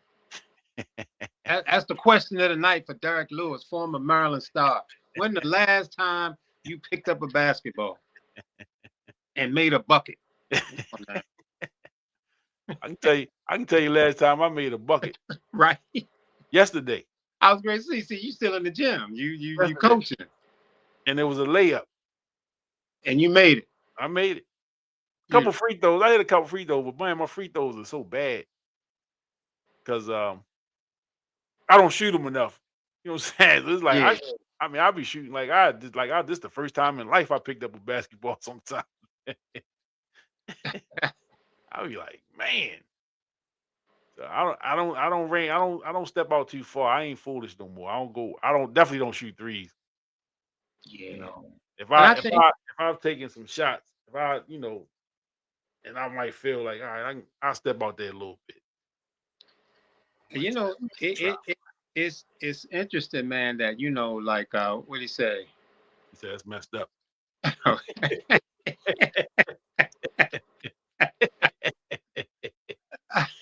You ain't answered the question, Derek. You called him up. He said, hey, wait, he say, ain't no more picking it up to play, just coaching now. But if you come in there talking trash, we're gonna get you. Hey, there you go. Don't talk crazy. Don't talk crazy. That's right. You muster it up. There you go. I talk trash to the kids all the time. So look, we had a game Friday, right? I coached the JV, so the varsity game was playing. I'm sitting behind the bench on the bleachers. So I'm sitting behind the varsity bench on the bleachers. So ball goes out of bounds, came right to me.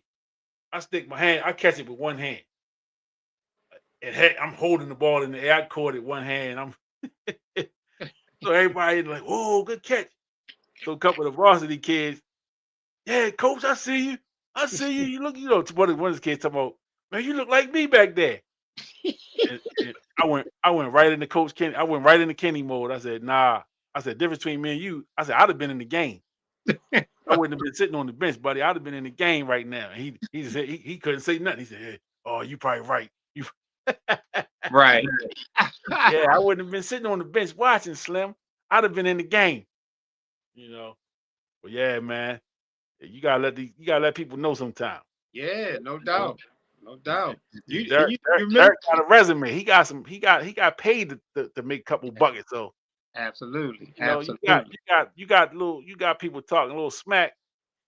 And sometimes you got tie your Nikes up one time for them, just to let them know. You remember what George said in his Hall of Fame speech? He said, "Don't be surprised if you look at a 50 and see me making a comeback." Yeah, don't laugh. He said, "Don't laugh now. Don't laugh." Because people start giggling when he said it. They laughing. Mike said, I ain't laughing. No, I ain't laughing. He said, don't laugh now. Don't laugh. I didn't laugh. I did not laugh. So look. Not at that guy. For the 100th time, because I know I've asked this before. Derek, we gotta get you on for an interview. Yeah. I know you said you don't do the media thing, but we in the barbershop, brother. We just chopping it up. We gotta get you on, man, one week, and just talk some stuff, man. You got a resume. You come from that DC area, man, where basketball rich. Mm-hmm. And I know you got some stories to tell, man. Just about how you came up in the game and some of the names you bumped up against coming up. Your ACC time. Your time in the league, time playing overseas, man. We need to hear some of that. So you know how to reach me. Hit me up, man. We want to get you on one week and just talk some stuff, man. And you was at University of Maryland at a very interesting time. Right. You were there at a very interesting time, man, when all of the stuff went on, with passing of the great Lenny, and you were there for Lefty and for Bob Wade. You were there for during that time, man. But just your story in general, you got a great story. So Yeah. Let's Come on, play come some, on, act the fool with us, man. You know, we having play some fun. excellent ball. Really play some excellent ball with Maryland. Just let me know. Let me know when you want to join us. And you got an open invitation. So whenever you want to come on, let me know and we'll get you up, man. We'll just talk some basketball, talk some, you It'll know, be your show. What? Acting. act the fool. Yeah, definitely reach out, man. You know what I'm saying? Because Yeah. again, we just be in here talking, having a good time, man. Oh yeah, no doubt about that. And, Yeah. you know, you ain't gotta worry about this. I ain't Stephen A or nobody, man. I ain't trying, Right. I ain't trying to win no Emmys or nothing. And Derek, man, Derek was a tremendous shot blocker, man. Yes, sir. I don't know, he's listed at maybe 6'7" or something like that, but Mm-hmm. man, he would throw that thing out of there. Yes, indeed. Yeah, no Indeed. question. Yeah. So, hey, Derek, where you coaching at? Before we sign out, where you coaching at now? You know, high school or college? What you doing? But for sure, man. We've been on here 3 hours and a half. I know. You thought, because we get on a little early. We get off early. Man, we started an hour earlier But and that still flow. getting off at the same time. Right, that flow. It was flowing. Yeah, it was a real good flow, man. Real Flow. good flow, man. Yeah, flow. He said he can't jump over a sheet of paper now.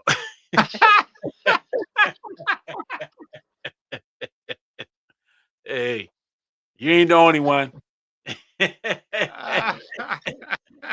ain't the only one. And I ain't have hops like you had. That's funny. But I was in the gym yesterday with my team, and I shoot around before they come on the court. That's how I do that. Okay. Yeah. He assistant coach with the Virginia Valley Vipers in the USBL. That's what's up, Okay. man. Dang. What's up, man? I need to see what's going on with that. So Right. that's like a semi-pro league, right? The Let me dig into USBL. that.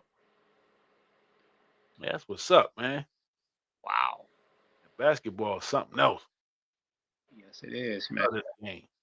And that's one thing I was getting ready to make the point, man, that I think football brings the most excitement as far as fan viewership and the anticipation of those 17 games a year and all that. I just think that football, there's no comparison to that. But I think that basketball is probably to me, the world favorite game to play.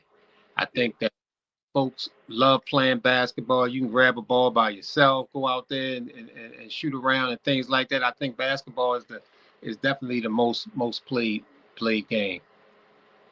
Yeah, we gotta let me know when y'all come to Baltimore, man. Come check y'all out. Okay. And Frederick. Frederick, Baltimore, and in Frederick. Yeah. We got to figure that out. Right. Come check you out, man. I'm gonna support. Just because you support me. Yeah. Come check you out, man. So yeah, if you shoot me a schedule or something. Yeah, man. How your brother doing, man? Cedric. He came in and was doing a little something. A little taller. I remember him more like 6'9" or so. Baltimore Rhythm. What is it? Baltimore Rhythm. Capital Seahawks play at Bowie University. Frederick plays at Hood College. Okay. Yeah, I like Bowie. I take that little ride down to Bowie. Yeah. I got some memories of going down to Bowie. Yeah. Back in the day. Anything that you could talk about on the air? We know we got 11-year-olds watching. Yeah, well, no, yeah, you gotta take that out. You gotta take that out of the mix. Yeah, we don't want to corrupt the kids. Right. Right. Corrupt the kids, man. He might be asleep this time of night. He got school. Yeah. He got school tomorrow. I would hope he's tucked away by now. Yeah, we might have to do an after dark show. Right. After midnight action. Well, they used to change the music a little bit different back in the day. Then. Yeah. You're right. Music got different after midnight. Yeah, it's almost midnight. It's close to midnight. Look, I'm ready to hit the Jackson. Yeah. Get the thriller on him. Right. Yeah. Well, again, man, last couple times we did this thing, it'd have been the flow been real good, man. Let me see. He say said is good. He can't jump over a blade of grass.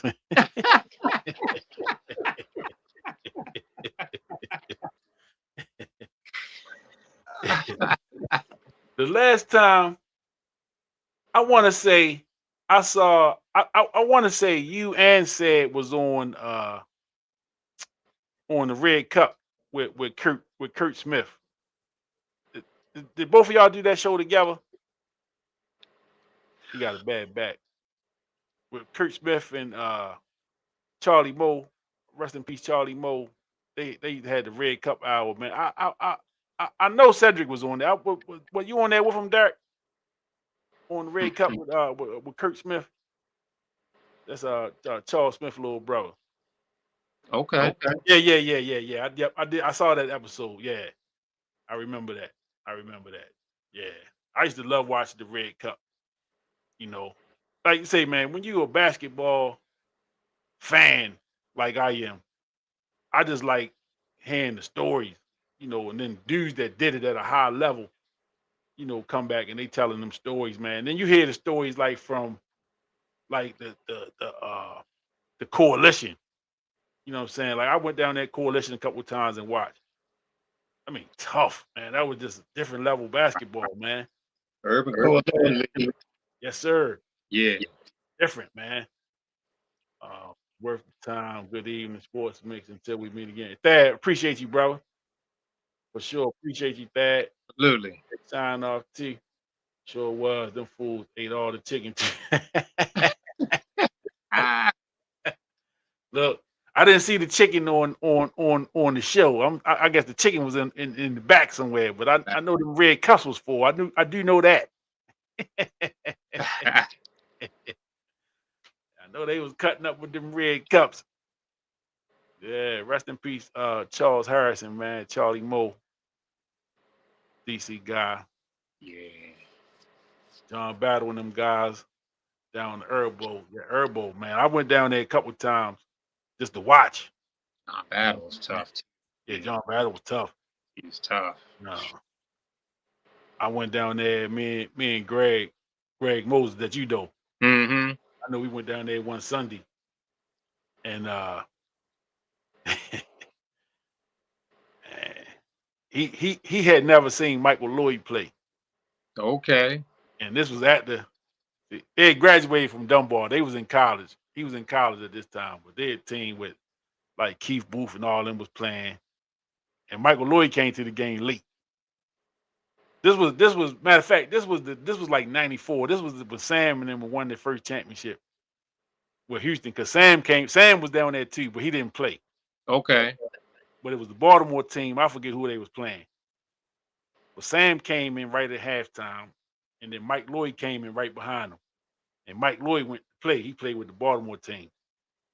And I was telling Greg, I said, yo, he tough. And he like, man, who is he? He ain't never heard of him. I said, you see. You see. And Mike caught that. Mike got a pass on the baseline in the corner. I think he gave a little head fake, little shot fake, a bounce, took his 2 steps, and he got in the air. Yank! Mm-hmm. And Greg jumped up, was like, oh! I said, I told you. Yeah, that guy could get off the floor. I told you, dude. They call him the real deal. Lloyd could get off the floor, man. Mike was tough. I just thought he had NBA stamped all on him. Yeah, I did too. Yeah, things just ain't work out. But man, what a play. And you know what? Dante Bright, my guy, said he was going to do the show. I got to reach out. He already told me he would do it. Yeah. So Dante, if you're watching, I'm coming. Just be prepared for my call. It's coming. I'm going to get him up on here and talk some stuff. But yeah, Derek, man, let me know, Derek, when you're ready. When you're ready, Derek, we ready for you. Absolutely. Man, it only had to be a Tuesday for real. You know what No. I'm saying? If you got a Well, day that work better for you, just let me know, and we can work the day and time out, and we'll get it done, man. But I appreciate you, checking in, supporting, with your comments, your commentary. You know, I always appreciate chatting with you, going back and yeah, forth. no doubt. No You know, doubt. you see what we do. We on here cutting up, man. We just having fun with it. So And then it's always good, man, to talk to somebody. I mean, I sat back and watched that man play a lot of basketball. 'Cause I yeah, wasn't missing no Maryland games. yes, sir. Yeah. Yes, sir. So yeah, it was always a pleasure watching him play. Yeah. But I do gotta get up and go to work tomorrow. Yeah. You Yeah. know, and I'm grateful to have a job, and you know, I I'm grateful. understand. and You and know we I understand. getting back into the groove because during the holiday time we had a lot of time off. Yeah. I took a few days. I was getting like weeks off and stuff like Yeah. that, man. So Oh yeah. it's kind of tough getting back into that routine. I understand. I do understand. And then we had off yesterday, and I know in a couple more weeks we got another day, Monday, another President's Day coming. But after that, A little bit of a grind. long stretch of days before you get a day off. So Right. What is it, Juneteenth, the next one or something? I don't know. I can't keep yeah, no, Memorial Day, on Memorial Day up in there. Memorial Right. Day, then Juneteenth. Right. But then see, you get a little back to back. You get Memorial Day, you get Juneteenth, and you get Yeah. 4th of July. They all kind of close. Yeah, definitely. Yeah, I'm right behind you, Derek, with the sleep. Yeah, I gotta get me some too. Yeah. All right, Derek. Yeah, but Always a appreciate you, pleasure. brother. Appreciate you, man. Always a And pleasure. definitely hit me up, man, when you're ready. When you come on, we got a spot for you. We're gonna top it up, have some fun with it. Mm-hmm. So as we wrap this thing up, again, man, we've had last couple shows been real, like this been good, man. Just with the energy, with the interaction, with the people that's checking in. Yeah. We got some people subscribing, some new folks checking us out. We able to bounce around topics. We talking about this, that, and the other thing, and then, and hopefully that we are entertaining as well as Yeah. informative, and then we ain't above being corrected either. No, man. The dude that corrected us a little He while helped ago, us out a lot. yeah, but I appreciated that, Yes, because he did. I was ready to go. I was ready to come for his neck. I was, yeah. Well, I was already gone because I wasn't threw it out there. Dead wrong. Yeah. I But was like, what? Shanahan. Dang. yeah. But that's what it's all about, man. We out here talking, and Oh yeah. I don't claim to know everything, Right. and I ain't above being corrected when I'm wrong. But I just I just like talking sports and like having fun. Mm-hmm. You know what I'm saying? And y'all get to hear my little attempts at being funny. I ain't never did stand up, so you gonna get my little 2 minutes. You're not gonna mistaken us for Eddie now. Come Nah, on. nah, nah, you definitely ain't gonna do that. Nah, we gonna throw a little something in there, but don't. Yeah. Don't. Yeah, We're yeah. not gonna- Don't get it twisted. Yeah. Yeah. Please don't. You might catch a little run. That all of us get a run where we running some jokes off. Or we in the flow. We get our resident comedian Landon You know, Saunders coming in with some well, jokes. yeah, he don't miss. He ain't missing. Yeah, he don't miss. He must be sleepy tonight because Yeah. Yeah. But he he came in. He threw a couple of jabs. yeah, he hit you with the one hitter quitter, then he got up out of here. Yeah. He got up out of here. Threw a bolo and left. Yeah, let's he got company. You know what I mean? Yeah. I understand. I do understand. Hey, man, brother might got company tonight. He ain't got time. He got time fooling with us. Right. That's- Good stuff, though, man. Good yeah, stuff. yeah, for sure, man. But I thank everybody for tuning in. Everybody that's been watching on YouTube. Make sure y'all hit that subscribe button if you watching on YouTube. Tell your friends, man. Share the videos, man. Hit the Yeah. comment. If you're watching on Facebook, follow the Facebook group, Sports Mix page. If you following on Instagram, and got some people that tuned in on Instagram. Daryl Shear, Michelle, my guy Bruce, Terry Ann, Johnny B. And what was that my man Jimmy Price, everybody checked in over there on Instagram. Appreciate y'all, man. So it's been yeah, yo, but 3 hours, man. I did not anticipate this. No, well, sometimes just go with the flow. Yeah, well, it definitely went with it tonight. Sometimes you go up in the club and you say, all right, we leaving at 1 tonight, all right. But the flow is there. Yeah.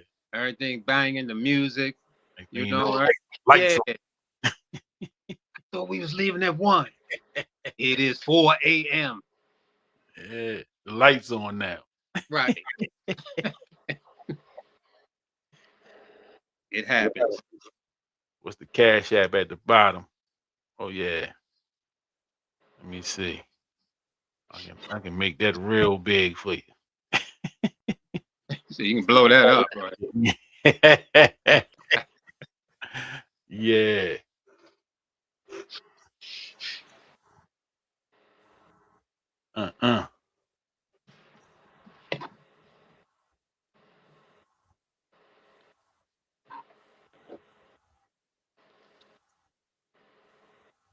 There you go. That's the Cash App. KWIL 33. Yeah. Hey, Derek, did you wear number 33? What was Derek Lewis' number at Maryland? Yeah, that's a good question, man. Was it 33? Was it 33? It might be. I don't know. He can tell us. It's KWIL 33. KWIL 33.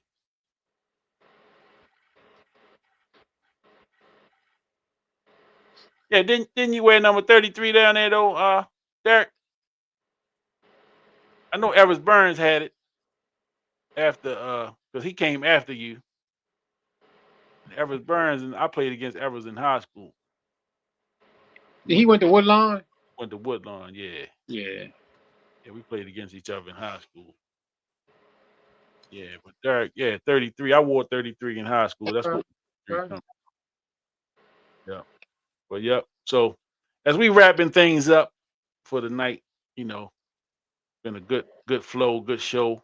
Thank everybody for tuning in. We're gonna do this again next week. So by next week, we'll know who the 2 Super Bowl teams will be. Yes. I think me and Dean. Oh man. Hey man, Derek just sent us $50, man. Wow. Shout out, Derek, man. Appreciate you, brother. Yeah, he said he won number 33. Beautiful, beautiful. Thank you for the contribution. Thank you for the donation, Derek. Much appreciated, brother. Yeah, that is. How about that?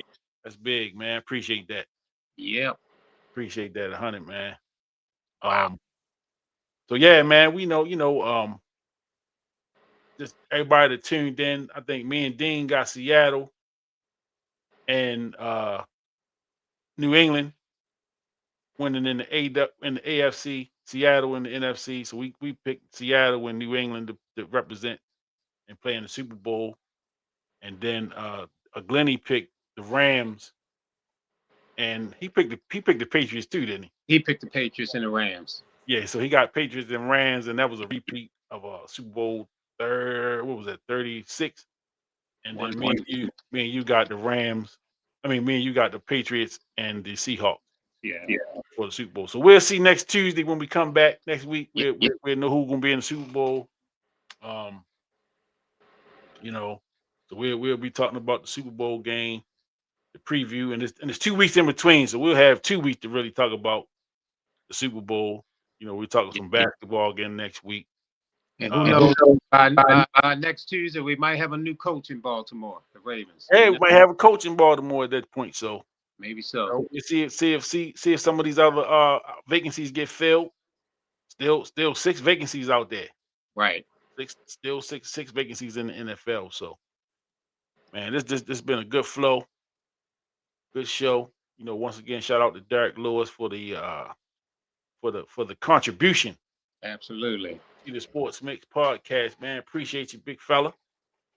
Mm-hmm. Everybody, man, the tuned in. Greg, my homie from Turner's, and Johnny B. All the people that subscribe, man. My man Thad from New Start Church, and Miss Sandy, everybody, man, just appreciate y'all for checking us out. You know, we will do this again next week. And I ain't even gonna play the theme music, man. We just out of here. Cause Yeah. we'll be on here another 2 hours. Right. If I don't stop, you know. Exactly. I do want to keep my job. So I'm gonna go ahead and get some rest. Right. I thank everybody again for tuning in, and we'll see y'all next week. Peace out. Later.